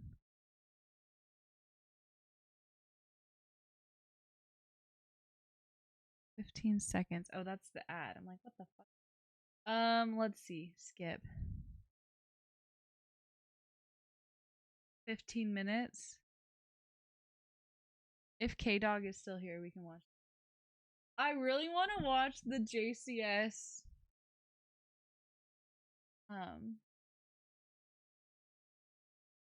criminal psychology video. You are here, K-Dog? Okay, we'll watch it. For you, we'll watch it. What is this? Doppelganger who I found and put on national news. I'm running for Mayor of London. So I've been running for London Mayor, but it's time for us to take this campaign to the next level. We needed a manifesto, which is basically a published declaration of my intentions, motives, or views. So I started typing something that I knew represented the people, represented the youth. I wrote policies that would make the world a better place, like shutting down McDonald's with broken McFlurry machines, renaming Big Ben to Big Ben clock so it qualifies as a BBC, banning three-quarter length trousers and making it punishable by death to anyone who wears them, and not forgetting the most important, bringing the price of the Freddo back down to 5p. My creation was a masterpiece and it was time for it to be posted to the world and the people. Freddo.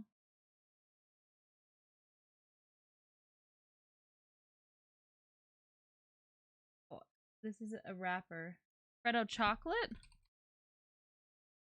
Ah, a frog. Cute. People loved it. Never has a manifesto represented the people as much as this one, but although millions had seen it on Twitter and Instagram, we needed to get it out to more people, but the question was, who? Did you vote for him, K-Dog?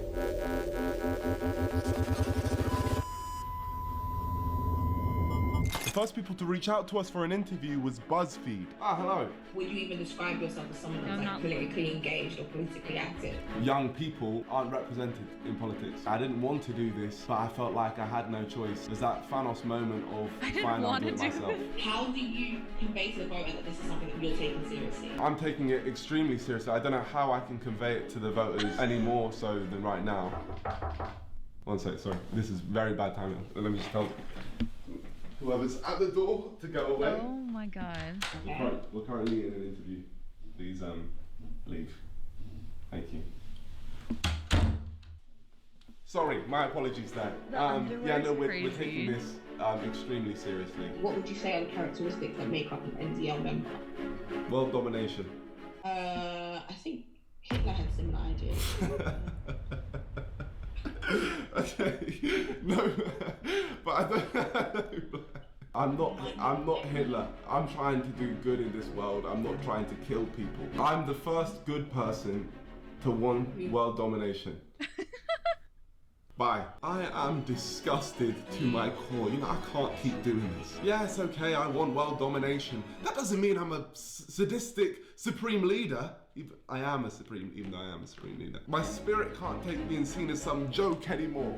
So I'm done. I'm not doing any more interviews because I'm a very serious man with a very serious plan. So I'm gonna think of something else now. And the plan I've come up with is definitely serious. BuzzFeed called me Hitler, which makes me feel sick. This is my struggle. In fact, I'll just say it in German. This is Mein Kampf, and I can't allow myself to be at risk of being disrespected by the media again. I mean, they already got my name wrong on national TV. And the fact they have the audacity to compare me to Hitler is where I draw the line. If they don't want to respect me, then I won't respect them. So it seems there's only one logical outcome, and that's fooling the media by finding my doppelganger. Doppelganger, a double of a living person. Basically, I gotta find my lookalike, but luckily I've already found him. See, in October 2019, I got sent a random video of a guy in a uni lecture, and he just so happened to look just like me. After a long search on Instagram looking for this Donny. So, yeah, help me find him, please. We eventually found him. His name's Dominic, and we've been in contact ever since, waiting for the perfect moment to make a video together. And that perfect moment is now. All we had to do was call him. Hello, my long-lost brother. How you doing? Hey, not too bad, not too bad. So as you know, I'm running for London Mayor. I obviously can't be involved in all of these interviews because it just takes up too much time. So I'm trying to train you to be me so we can just basically interchange between each other. Hey, no problem, no problem. That all good, yeah? Yeah. Well, that was surprisingly easy. All that's left to do now was meet my lookalike. Oh, no way! You know, this feels like one of those like long-lost twin reunion things. That's me! I see it. Honest to God, I see it now. Two knickers in my car. But it was time for things to get serious. We had a very important job to do. Dominic was going to be taking interviews for me, and if people were going to believe the switch, the first thing that had to be done was change his clothing. Now, yes, we were wearing the same clothes, but there was still something missing. A beard, to be specific. I needed a wizard who could magically put a beard on this man, but who could I find? We got HD cuts. Best barber in the business. See, HD Cuts isn't your average barber. Not only can he do the most dangerous skin fade I've ever seen, but he can also make you have facial hair from absolutely nothing. Don't ask me how, because I have no idea, but it must be some sort of witchcraft. But with that being done, my lookalike was ready. That's me. It's just a more attractive version of me. Nico upgraded. All right, Dominic. Wait, hang on. Do you mind if I call you Nick? That's fine. Any Nick. Well, if I'm calling you Nick, I might as well call you Nico. So, Nico, basically, in these interviews, these people, they're going to try and make a joke out of you. They're going to try and take the seriousness away from your campaign. But I have faith in you because you are Nico Milana. But if you need my help, I'm going to be behind the computer with this whiteboard and I'll be giving you advice. The only thing that can go wrong here is you ruining my whole campaign. But there's no pressure, Nico, because I look at you, I see myself. Just a slightly more handsome version, which for me makes me feel very insecure. So with that being said, let's get these interviews underway. Any questions? I'm ready. That's Nico Milana. That's my mayor. Here we go. Good luck, my friend. I was expecting the glasses. No one's First gonna up, we have notice Tom. because I mean, I don't know who he is. I guess maybe more people are seeing his face because he's doing advertisement to be the mayor. Harwood. Now, Tom Harwood's a young Tory. He was a journalist for the Daily Telegraph, but now he's a political correspondent for GB News. But the question is, would he be able to tell the difference between me and Big Dominico? How extensive was his research? I suppose we will just dive straight into this. We've got very different audiences. Could you explain for us who you are and why your candidacy matters? First of all, I'm Nico Milana. I love my audience.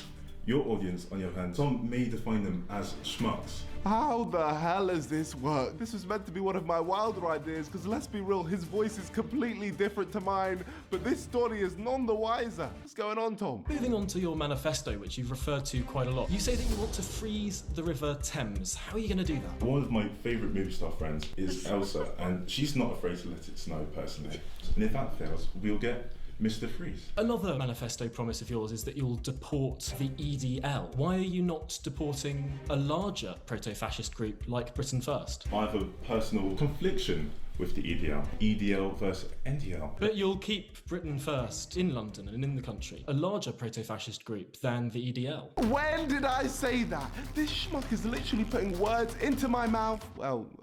No hunting for Wi-Fi, no hassling with local SIM cards. 5 continents, countless countries, it works everywhere I go. Unlimited data means I never have to... Dom's mouth. He knows I'm not trying to say that. Yeah, he's pushing for it anyways because he's trying to make me look like a fool. And trust me, he really capitalized on the opportunity to make me look stupid. Here's some of the quotes he got Dom to say. So you couldn't have any automated trains on the network? We could automate the elderly and the pregnant women instead. Have you seen the videos of him drinking pee? He's sent them to me before. He's a weird child. If you're going to be racist, please do it right. So we can get rid of you once and for all. I just want to say I don't condone anything my lookalike's saying, and at this point I was just trying to make sure he kept his answers as brief as possible. You have proposed a 6.9% hike in the minimum wage. Making businesses pay more for their labour might mean that there are fewer jobs, particularly at a time when businesses don't have all that much money after the deepest recession we've ever experienced. Shush. Excellent. On that note, Nico, thank you very much for joining me today. Anytime. Cracking. Cheers. I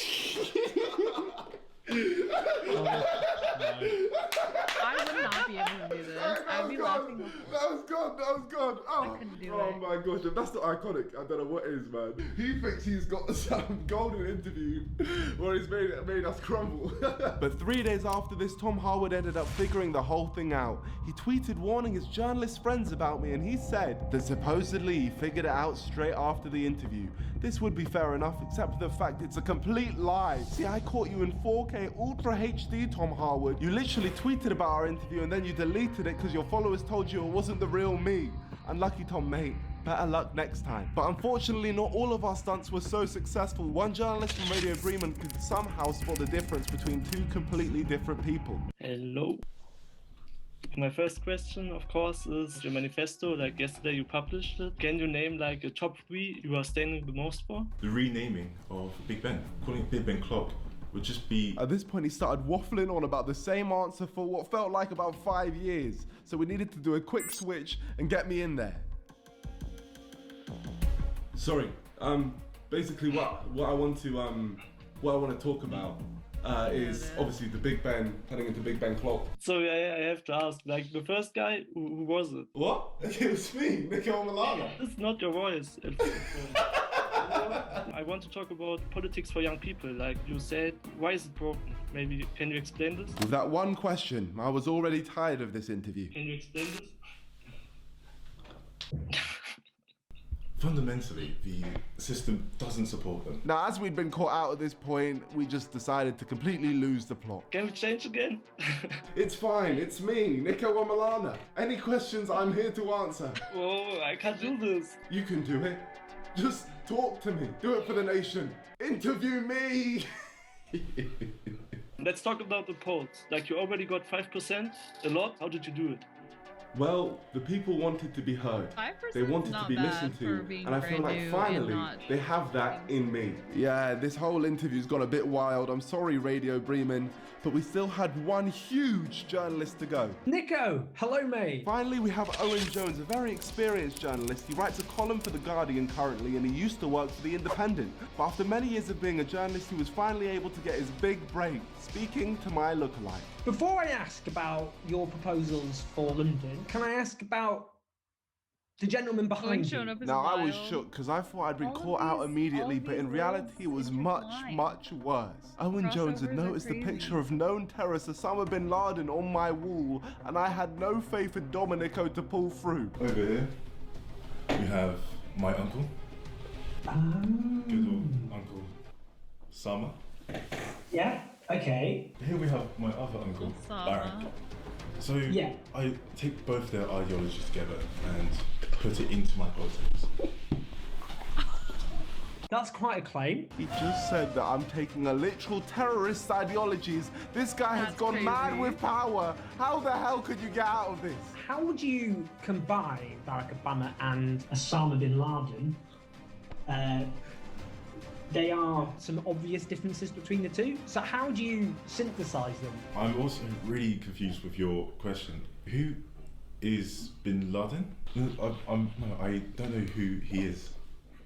Oh, I see. Okay. So what would you do you think your big two policies? Quite a few of the policies are quite important. Boris does need to shush, and I believe his cat. Possibly, so does your cat.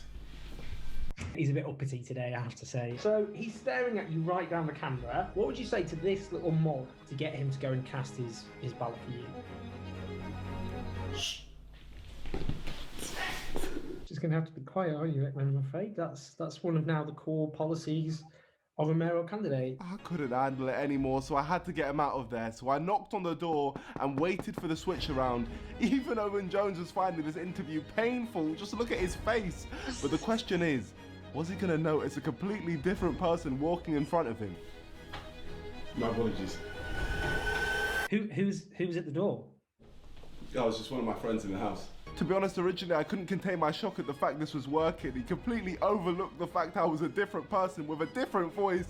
But then I started to find my groove. Another thing which resonates with me strongly, as this entire interview I've just been speaking, what resonates with me, McDonald's, the moment they break a McFlurry machine, we just shut it down and allow it to be low rent housing for young people. Thank you so much for joining me, Nico. It's been a real ride. And this is the bit that makes me die. At this point, clearly a member of his team texted him and said that there was a doppelganger, and the pure shock in his face as he's trying to figure it out is priceless.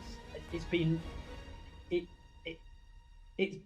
a real ride, and now I've just realised that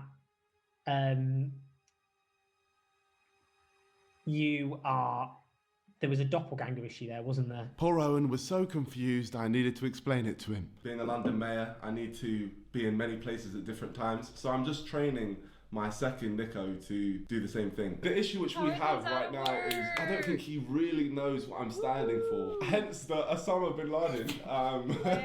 Thank you both very much. I will be taking myself and what remains of my dignity out of this interview. So appreciate it. Appreciate it, Martha. Thank you. But all I've learned is Samantha, I think about that all the time. Like, if I were to walk down the street and saw someone who looked like me, would I know that they look like me, or is my body dysmorphia so bad that I wouldn't even recognize them? I don't know. Do you guys think I have a celebrity lookalike? No one like comes to mind when I ask people. Some people say I look like let me see.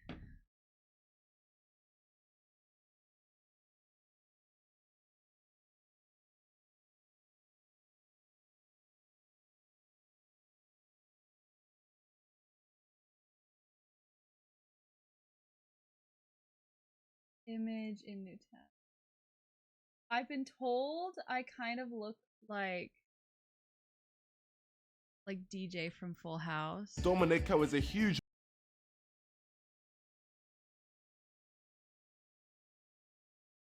Like, I can kind of see this, like a little bit. I don't know any celebrity TVH. That's who switches with you when you go to the. I've been told when I was like younger I looked a little bit like her. Who's my doppelganger? I think she looks more evil than you, cause she is. She is.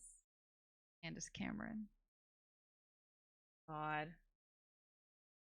Oh, you're so right. Thank you, K-Dog. I do have a doppelganger. Thank you. So right. Anyway, play. You guys have doppelgangers? Tell me so I can know what you guys look like. Okay. Do we now watch JCS criminal psychology video? Amber's Afternoon? With 3.2 million views in 1 month? It's an hour and 15 minutes long. This is probably the last video we're going to watch today.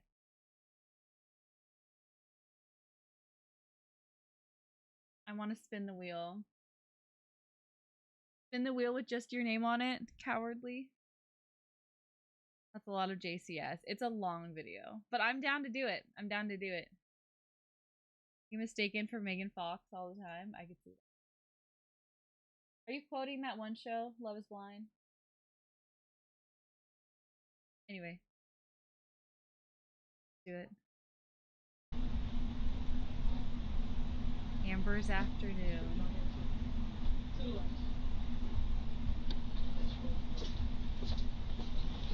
Now I'm talking about my life. Apologies. I'll Sorry, have them bring Megan. that Gatorade. I'm actually gonna grab water myself. I'm thirsty. I need more water.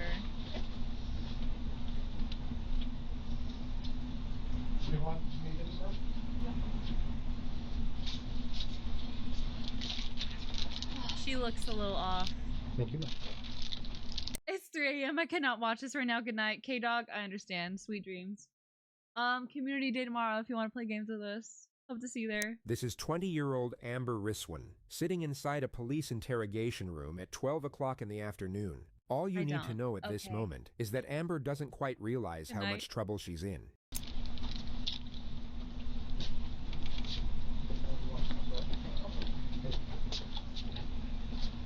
She looks off. There's something off about her. Alright. Amber, is it? Okay. I'm Detective Edwards. I know we spoke on scene and I asked you if you'd be kind enough to, come down here so that we could talk. Before we talk, I'm going to protect myself and protect you. Okay, and I'm just going to inform you of your rights. You have the right to remain silent and not answer any questions, and any statement can and will be used against you in the court of law. Alright, so... broad and general question, what happened? Take a deep breath. Okay.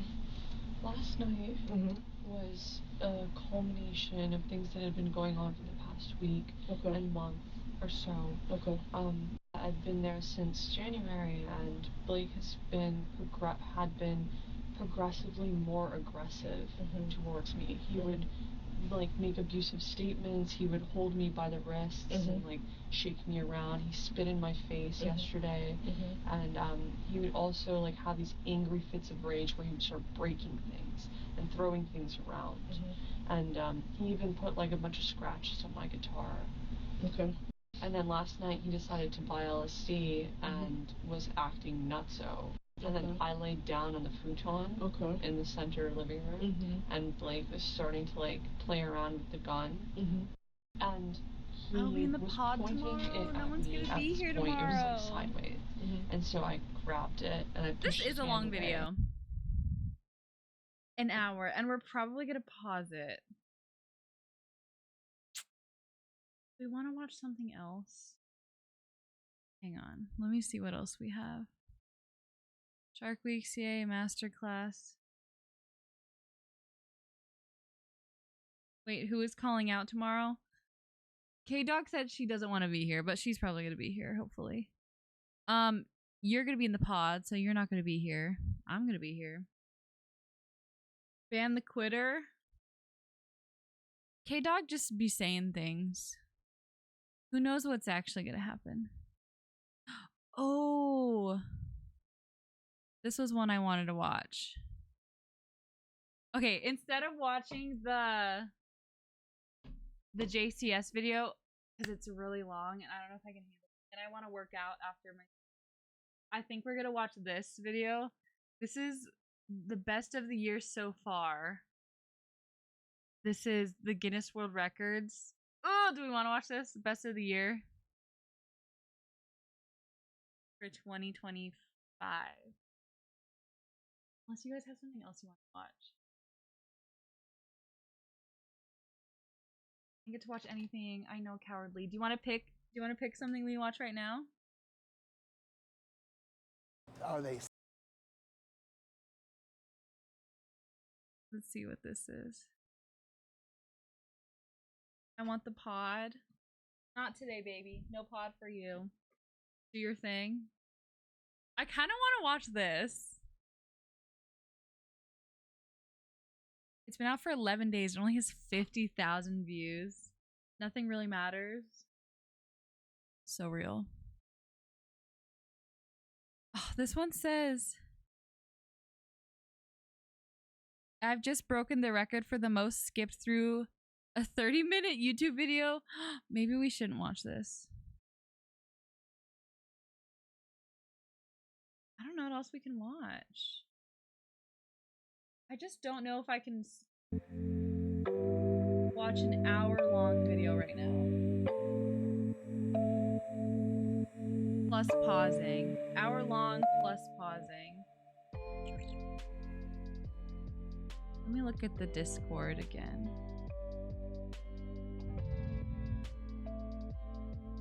We have an actual BBC video. I like that lady with the suitcase. I like my suitcase.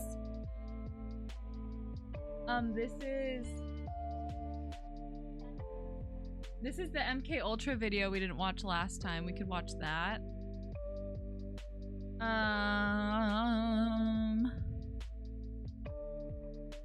Yeah, Cowardly, you missed the I left the US for China. Glass cutting, and then there's Lana's video too. Okay, maybe we watch the MK Ultra video and then we see how we feel.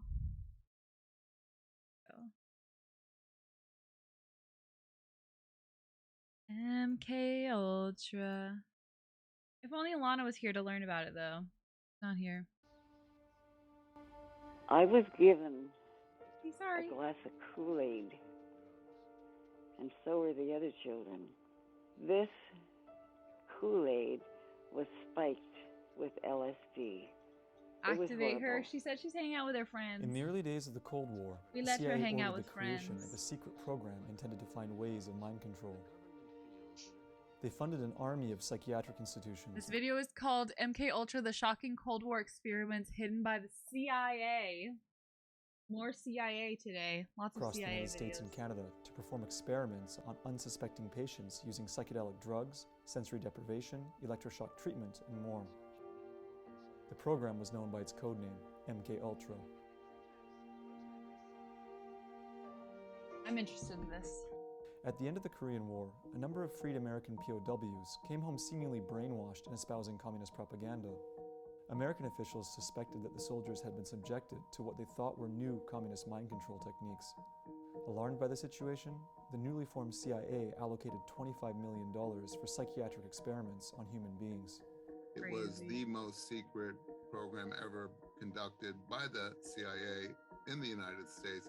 Patients at psychiatric hospitals, prisoners in federal institutions, and even people in the public were given drugs without their awareness or consent and experimented upon.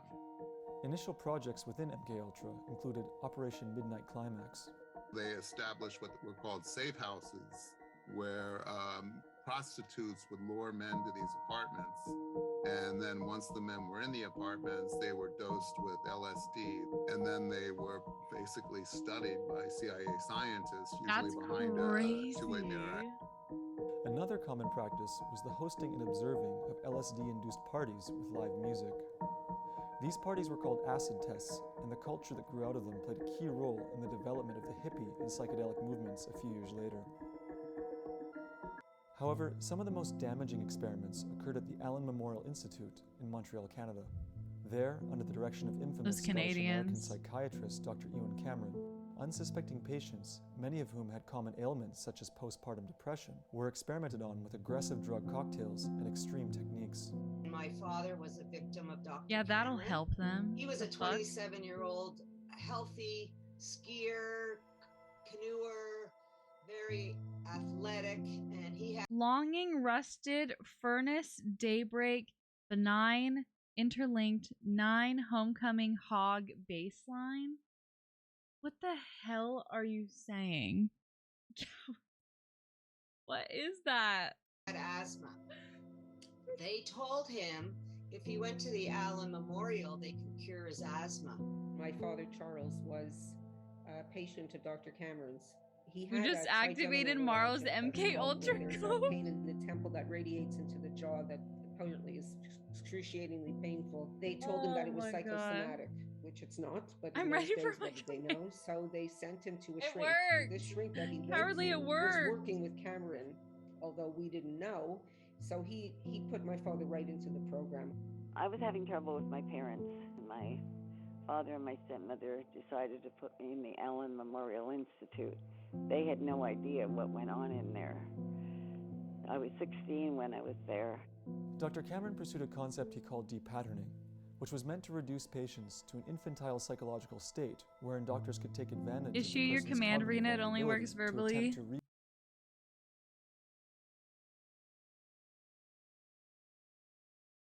Gift me 100 subs. Thanks. rebuild their mind under the doctor's control. A popular method of choice to achieve this was called psychic driving.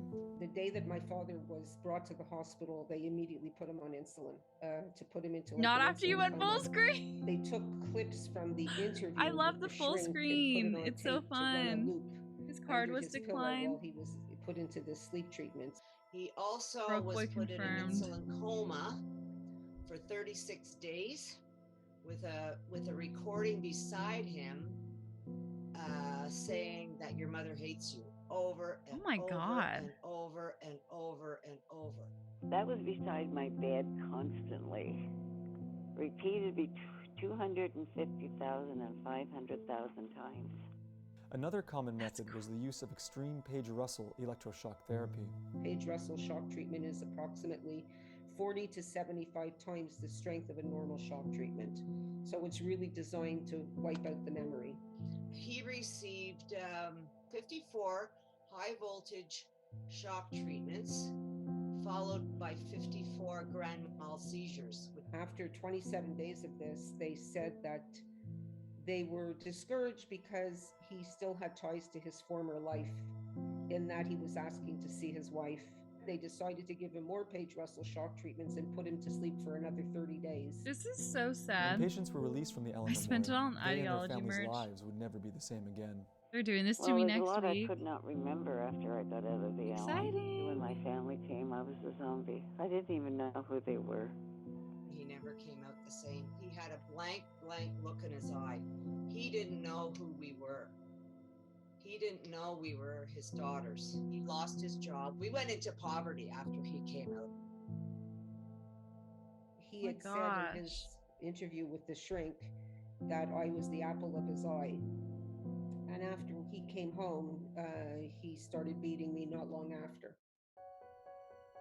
In 1973, the MK Ultra program was terminated, and some of the evidence of its activities was systematically erased. The whole thing was basically discovered because of a whistleblower named John Marks, who wrote the first book really about the program called The Search for the Manchurian Candidate. W There were whistleblowers. congressional hearings here in the United States in the mid-70s after it had been exposed.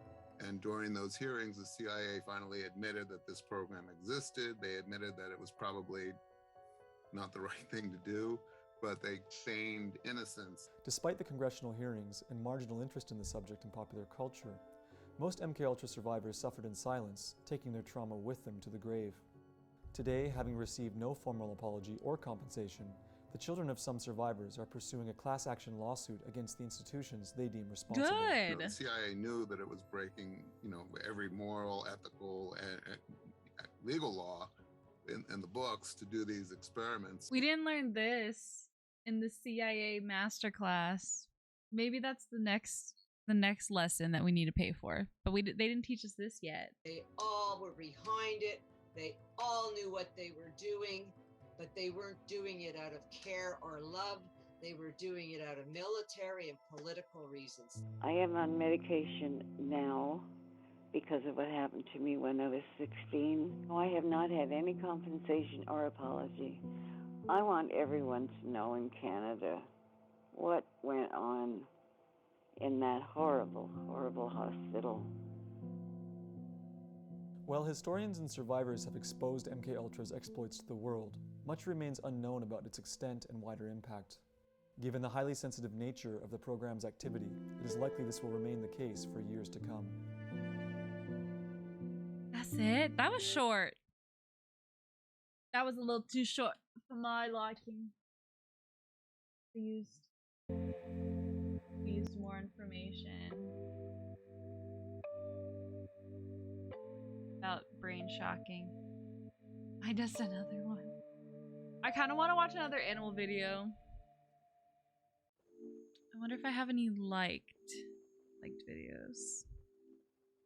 I have a lot of reels that are liked, not many videos. We have to play Expedition 33 again. That's on the roster. Hiccup.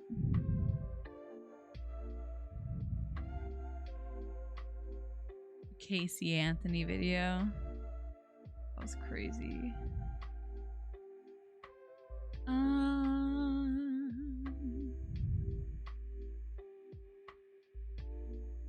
Boo, I know. Boo is right. Okay, let me find. I want a nice animal video.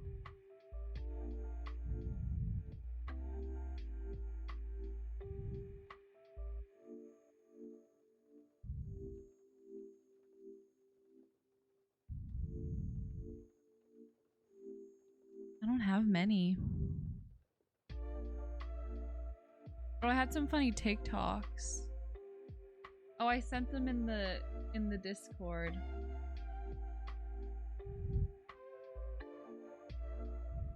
Let me go to my likes. Liked.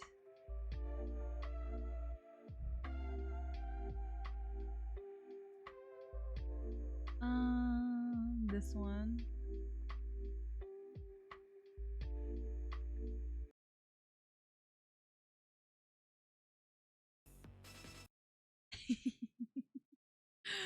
She keeps asking me if I took her vape, and I keep telling her no, but she insists on searching through my stuff. What happened to trust and friendship?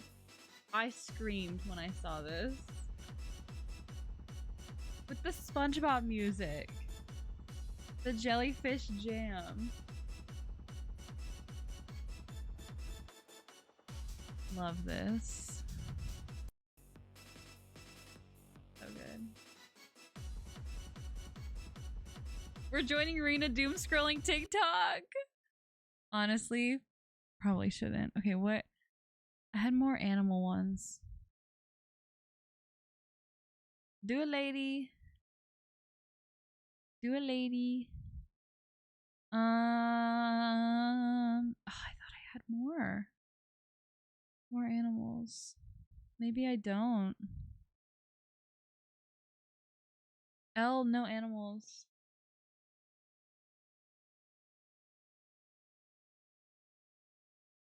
I rewatched that part of the last stream. No! What were your thoughts, Cowardly?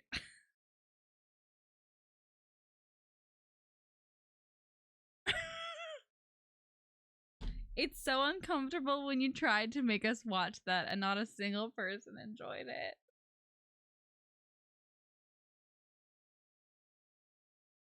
Okay. I love animal videos. I love funny kid videos. And I found that so funny randomly. 10 out of 10. Oh, this is the video that I was talking about. This is the one I was talking about. Were they scared? This is the one that made me cry. Were they scared?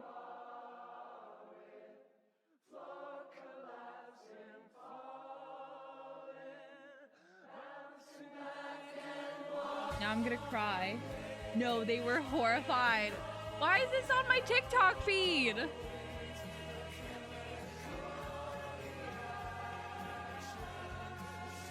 Stop, Rena. The way I cried myself to sleep thinking about how the dinosaurs were scared. What the fuck is this? It's it's a video about how the dinosaurs were probably really scared when they were about to die. You did not stop lying. I did not stop lying? Was that what that song was? Oh, that's just so sad. Okay, let me find one more TikTok that I have liked.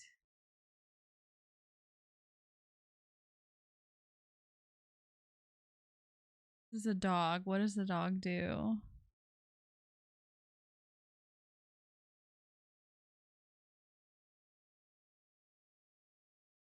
I don't know what this is.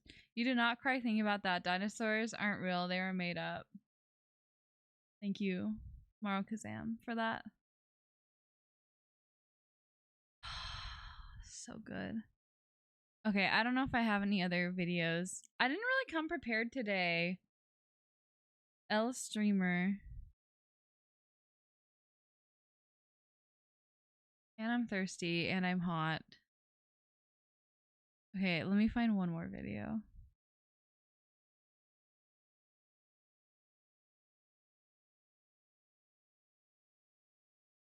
Let's finish with the Chad one. It's a short one.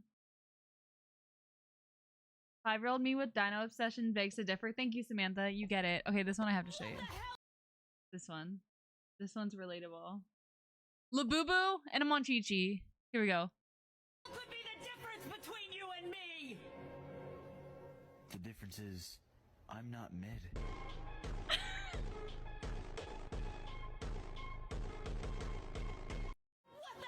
See, I love this. I think this is funny. It's also fuck the Labubus. I'm not mid. The Monchichi edit goes hard. I would burn all the Monchichis if I could. Well, you can't, so that's too bad. Labubu supremacy. You don't get it. You don't get it. Is that supposed to be a monkey? Sure. Whatever you want it to be. Okay, mega church. Mega church is. Or mega mind. Growing up, my family always went to church. We went to tiny Baptist churches that had more Werther's candies than people. Sometimes we went to bigger churches that had Starbucks in the lobby. I'm confused. They're cute. We don't like Lulubus. Mario Kazam doesn't like Lulubus. I don't know how the subway went out of business. All you need to feed thousands of people is like Did I mute myself? Wait, can you hear me? Right. All that to say, I'm pretty familiar with the many variations of churches. But the one kind I haven't been to is a mega church. But Chad, what is a mega church? You know what a mega church is already. I know, but tell us anyway. A church qualifies as a mega church if it brings in a congregation of 2,000 people or more every week, which might not sound like a lot because we're so used to seeing huge numbers on the internet, like how Mr. Beast has 400 million subscribers. But thanks to this Mr. Beast video, we know that a congregation of 2,000 people would look like this. 2,000 contestants! And thanks to this Mr. Beast video, we know that an 11-year-old girl crying and pleading for her place in the competition to win $250,000 would look like this. I went to what I thought was a big church. It definitely wasn't a mega church, but it was large. It was a large church. We definitely weren't getting 2,000 a week. Your time here's over. I kind of developed a curiosity for mega churches about a year ago when I found this clip. Sky is cracked and Jesus Christ comes again and every eye. This pastor was apparently trying to drive home the point that Jesus will be coming again. Lucky guy. Love that. Man, I wish that was me. Which makes me wonder how many times he tried to tell this to the congregation before he resorted to this. He will return, and it will be when you least expect it. I just imagine you listening to the sermon and you're like,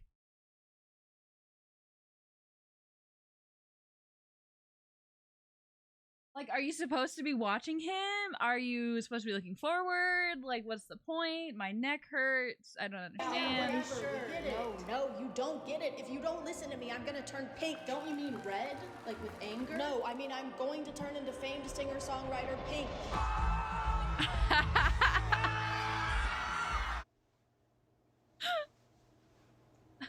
But I started seeing a lot of videos similar to this one from an account called Pastors with Props that post some of the craziest over-the-top sermons that you ever did see.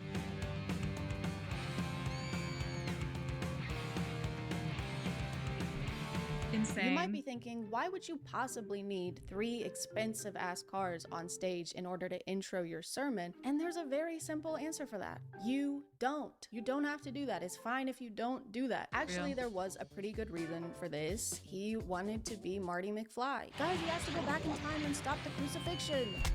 So he doesn't have to come into work anymore. A lot of these sermons feel like they were created for reasons other than spreading the gospel. Some of these pastors seem to have realized that they can have whatever they want on stage as long as they find some kind of way to relate it to their sermon. God, hold on, God, I thought you was doing something. How do I get out of? I'm your anchor. Oh, brother. Did you really need to spend probably tens of thousands of dollars on an ocean set with rain machines and an entire real boat just to say that God is your anchor? That's one of the least groundbreaking messages in the gospel. Or water breaking, because the anchor goes through. I don't know if they get to personally keep the items they use on stage and if this is some kind of way to get things they already wanted while getting to write it off as a church expense. But it's kind of really hard to think it's not. We're all going on a journey, walking through life. When it comes to who Jesus is, what direction are you headed? I don't know, but I know what direction you're heading. None. You're not going anywhere. There is no way, allegedly, that he didn't just see the TikTok trend of people buying these under-desk treadmills and wanted one for himself, and then use this sermon as an excuse to buy it for the church. He's literally standing on a massive stage by himself. He could have just done this. Lit, I was thinking the same thing. You know, sometimes it feels like we're just walking through life. And then other times we're not getting enough steps in, so we need a compact treadmill for our home office. He literally walks to the treadmill to demonstrate walking. And you know what? He didn't even need to do that. We know I want one of those, not gonna lie. Side note, moving your body is so important. Getting your steps in, standing up. Fuck yeah. This is the most I'm sitting down all day, and I feel it on my tush. I'm gonna be walking right after this stream. It's not like we were struggling to picture what he was talking about. You know, the other day I was thinking while I was on the toilet. This is what that looks like, by the way. Have one of those treadmills. Love. And I started thinking, you know, We're all just kind of farting our way through life. And this is what it would look like if this video was sponsored. This video is sponsored by Rocket Money. A few months ago, I realized I was paying Ethical for reacts. two I need to go get water. I'll be right back. subscriptions to the same one streaming service. Yes, I've mentioned this before. Yes, I'm still upset about it because I'm very picky with my subscriptions and my nose. Because I pick it a lot. But I'm extremely picky about how I spend my cash, which is why Rocket Money has been such a huge help to me. Rocket Money is an all-in-one personal finance app that was able to cancel my double subscription, and all I had to do was open their app and tap my phone a few times. They can also help you build customized budgets by letting you know how much you're spending and where you're spending. My anxiety can't handle looking at each individual thing on my bank statement every month, so opening Rocket Money and seeing everything already organized into these neat little categories Doppelganger is arena. Yum. The Compliments to the blobfish. chef. Clearly, I It's so hated it. hot If you in want to my check them room out, just compared click to the the link rest in the of the description house. or go to It's rocketmoney.com/chadchad to get started for free. And if you want, unlock even more features with Rocket Money Premium. Thank you to Rocket Money for sponsoring, and let's get back to the video. For some reason, vehicles seem to be the most common things for these pastors to incorporate. I don't know why. It couldn't be because those are some of the most expensive things you could incorporate into a sermon. It couldn't be that. It couldn't be that reason. Obviously, we have Marty McFly, we have the boat, but we also have a full stage of motorcycles. Which might seem like That just doesn't make sense to me. My church, we had like a full band. So we had a huge drum set. We had the piano. We had multiple guitars. Like, to me, that was intense, but like, this is unnecessary. a flashy, pointless expense, but they're actually part of the choir. You should hear them sing. They've got crazy pipes. And then we have this. Man, that was amazing. Was that? Woohoo! I did double loops. I did not expect a double loop. I mean, I guess this is fine as long as What the fuck? I want to do that? Sign me up? How do I get involved? he's got some kind of way to tie it back into the message and it's not something obvious and dumb like life is full of ups and downs. You know what? Life is full of ups and downs. Never mind. When I was going through these videos, this roller coaster just kept Are these showing the guys who up. crucified Iron Man? I think they are. This is crazy.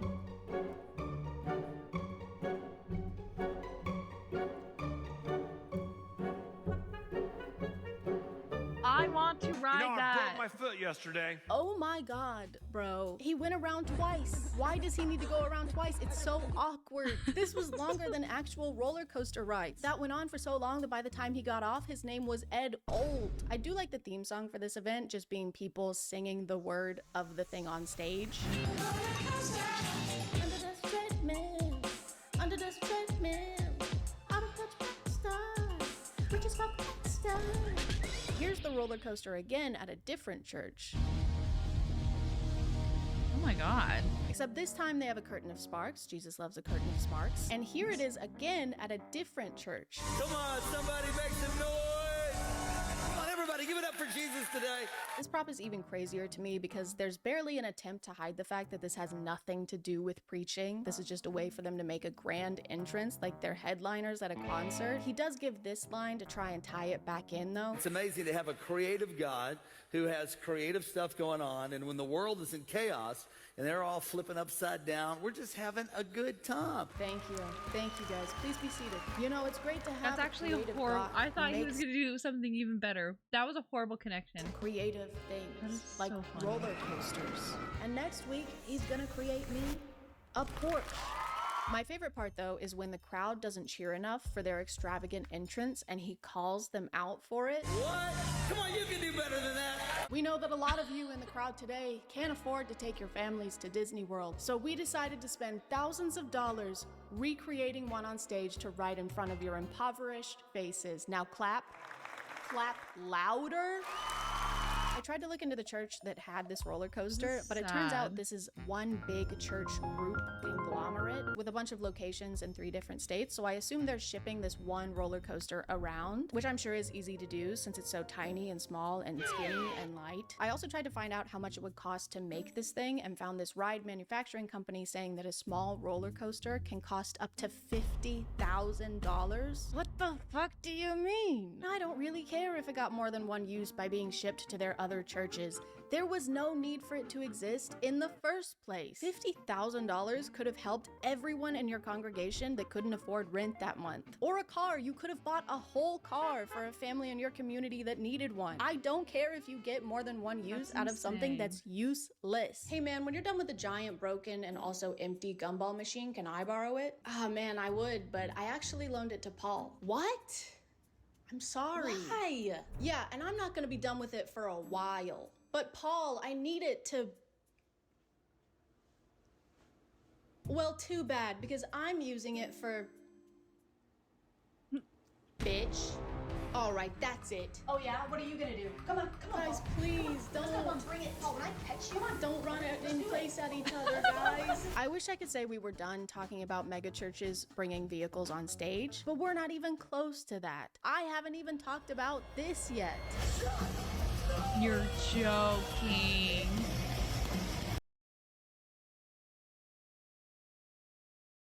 All of our videos tied in together except for the shark videos. But they're all intertwined. They're all interlaced. This is crazy. This can't be real. What is this? Is this some kind of monster? We had shark content. You missed it, Cowardly. We watched some shark videos. It's Shark Leak. We watched a scare. I'm quitting my job. No. Cowardly, we'll plan better. Where next time, we'll play the videos after you're off of work at 7 p.m. my time. All those cars they could have donated. All the fucking money they could have spent, but they spent it on that fucking tank, even just to rent a tank. Insane. Truck thing? Assembly? No. This is a men's it's church fine, nothing event. really matters. Church. You really this matters. Is church. This Cowardly. is the annual Stronger Men's Conference hosted by James River Church, which has 16,000 regular attendees. This is the craziest thing I've seen in my life. Why are there trucks? Why is there so much fire? Why are there flames? Was that Master Chief? Is that fucking Master Chief? The conference has a fantastic lineup of world-class speakers and a Stronger Warrior competition, which as far as I can tell... One thing I will say, as someone who did go to church, and someone who had friends who went to churches of like different sizes, like my church was larger, but like when I was younger, we got placed into smaller classrooms based on our size, based on our age. Having a church that big, there's nothing personal about it. It's just a big room of people.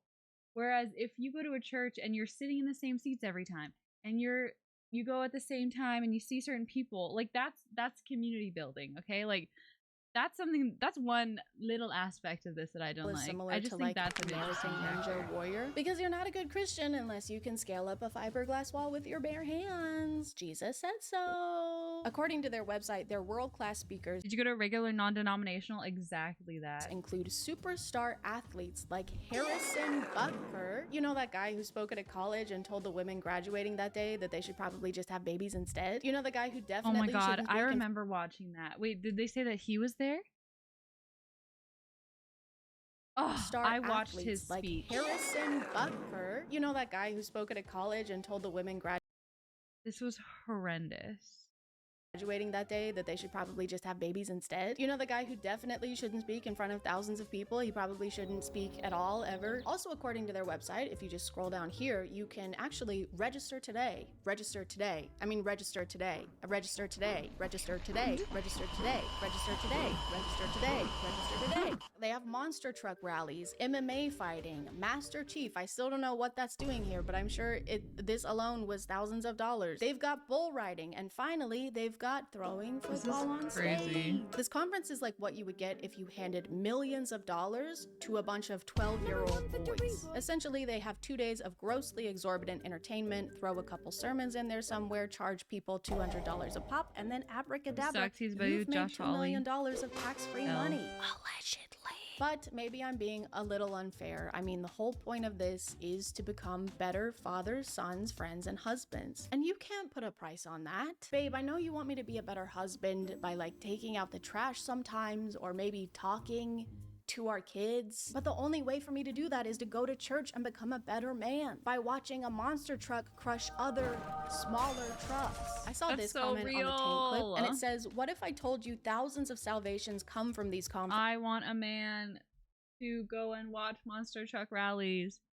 I was pretty garbo at church. All I remember was that song about rowing the boat ashore. I don't know that one. Sing it, cowardly. Here's the mic. Sing it.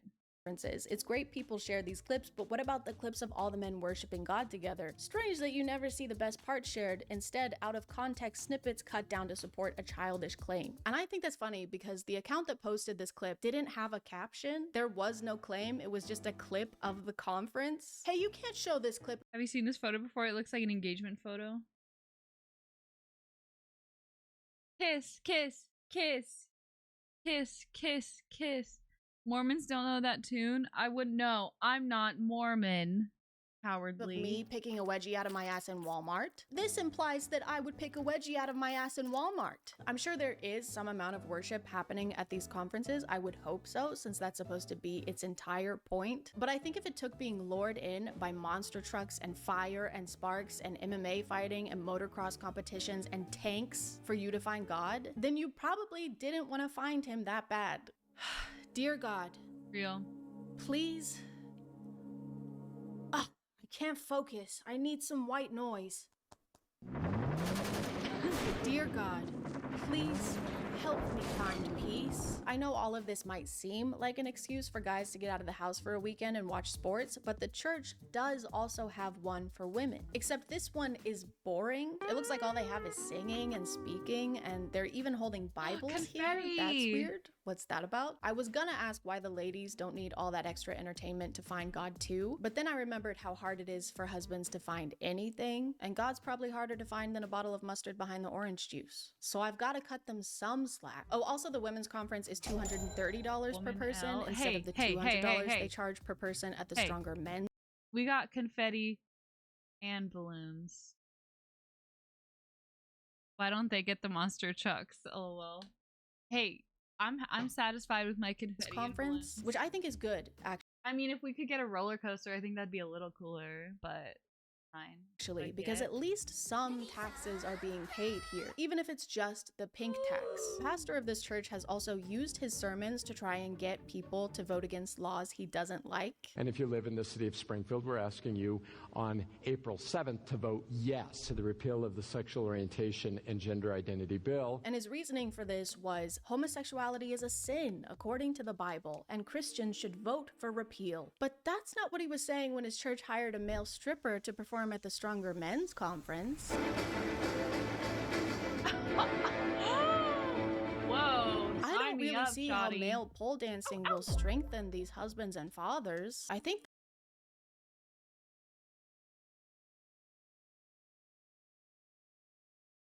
that was crazy. the only strengthening happening here is probably in the pastor's pants. Anyway, moving on to a different megachurch. What is that? Just kidding, it's a Justin Timberlake concert. Gotcha, bitch. Sorry, you're not a bitch. Just kidding, yes you are. But the fact that you almost... Now, she got me. I remember that when it happened, a lot of born again weirdos got really mad. What happened? I wasn't paying attention. Can't tell a difference between a church service and a famous celebrity's concert, I think is a very bad sign. I feel like this is all in an attempt to get more people to come into church. I'm sure there's a lot less people physically going into church every Sunday nowadays, and this is how some of them are trying to adapt. They think they need to make things louder and flashier. They think they need to have Master Chief. I still don't know why that was there. But to me personally, this has very much the opposite effect. This doesn't do anything except boast how much wealth some of these churches have, to the point that they're able to toss it into these pointless theatrics instead of actually helping people the way the stripper guy who's doing some interpretive dance about the devil and Jesus. Born again Christians were saying that they were inviting in Satan, letting in a stripper. That's crazy. I want a stripper in my church. Just saying. I can't. She's making a great point now that I just interrupted, though. This is just flashy. Well, it's really sad, especially when the churches, they ask you for tithes and offerings. Wait, they call it a Jezebel spirit. Did you play the horse game today? Cowardly, we strictly watched videos today. I played no games today. Their religion teaches they should. And I don't know exactly what Jesus would do, but I'm pretty sure it wouldn't be this. Hello. It's me, the Lord. And I want you to follow me. I am Halo reaching for you so that I can give you my love. Yes, sir. Which is Halo Infinite. All I want is to be there, Halo for you. And you never have to be afraid because I will fight your Halo. I don't know what Halo wars. is. Together we will be unstoppable because I am the Master Chief of the universe.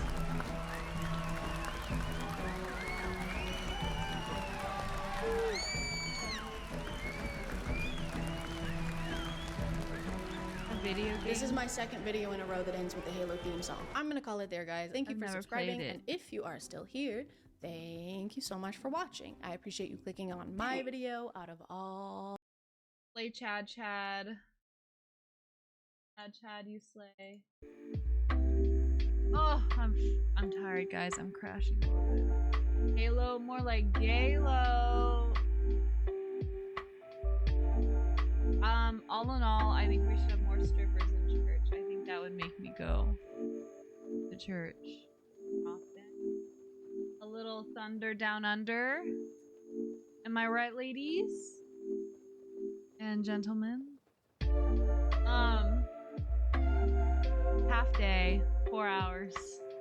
But I'm just a little hot and thirsty, and I think I want to test out my new dumbbell that I just got on Amazon Prime, which I just learned is maybe a scam. Amazon Prime Day. Apparently they like raise the prices, and then they make it seem like you're getting a deal, but you're really not. Anyway, who's streaming? Who can we raid?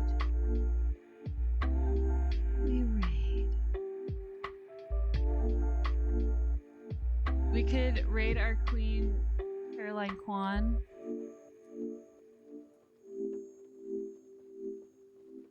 We have Lily Pikachu. She's playing the Pretty Derby game. I kind of want to be surprised when I do play that one, though. What's Caroline talking about?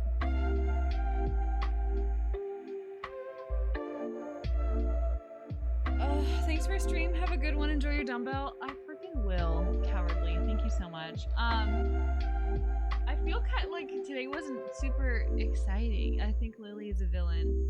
Did you say that last week? Thank you. Have a good night. Samantha, thank you for being here.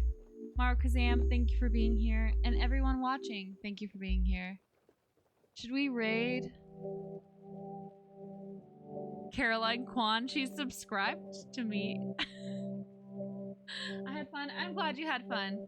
I think I just get nervous. Like, it's what it is with these streams is I'm never sure how much I should be talking and interrupting the video and how much I should just let the video run. And sometimes I feel like I don't always have something good to say, and then I say that's crazy, and I'm like, wow, that added absolutely nothing to the video. Anyway, I had a good time. I think we should do this more regularly. I think we should do it regularly. And maybe have more animal videos. But we're gonna raid Caroline Kwan because she's subscribed to me, and we would like to support people who support us. Rena's not reacting enough and playing someone else's content. Canceled. Real. Good night, Cowardly. Good night, everyone. Hope to see you tomorrow for game day. We're gonna have some games, and it's gonna be a good time. Love you guys with my whole heart. I hope you guys have a good night. Thank you for being here today.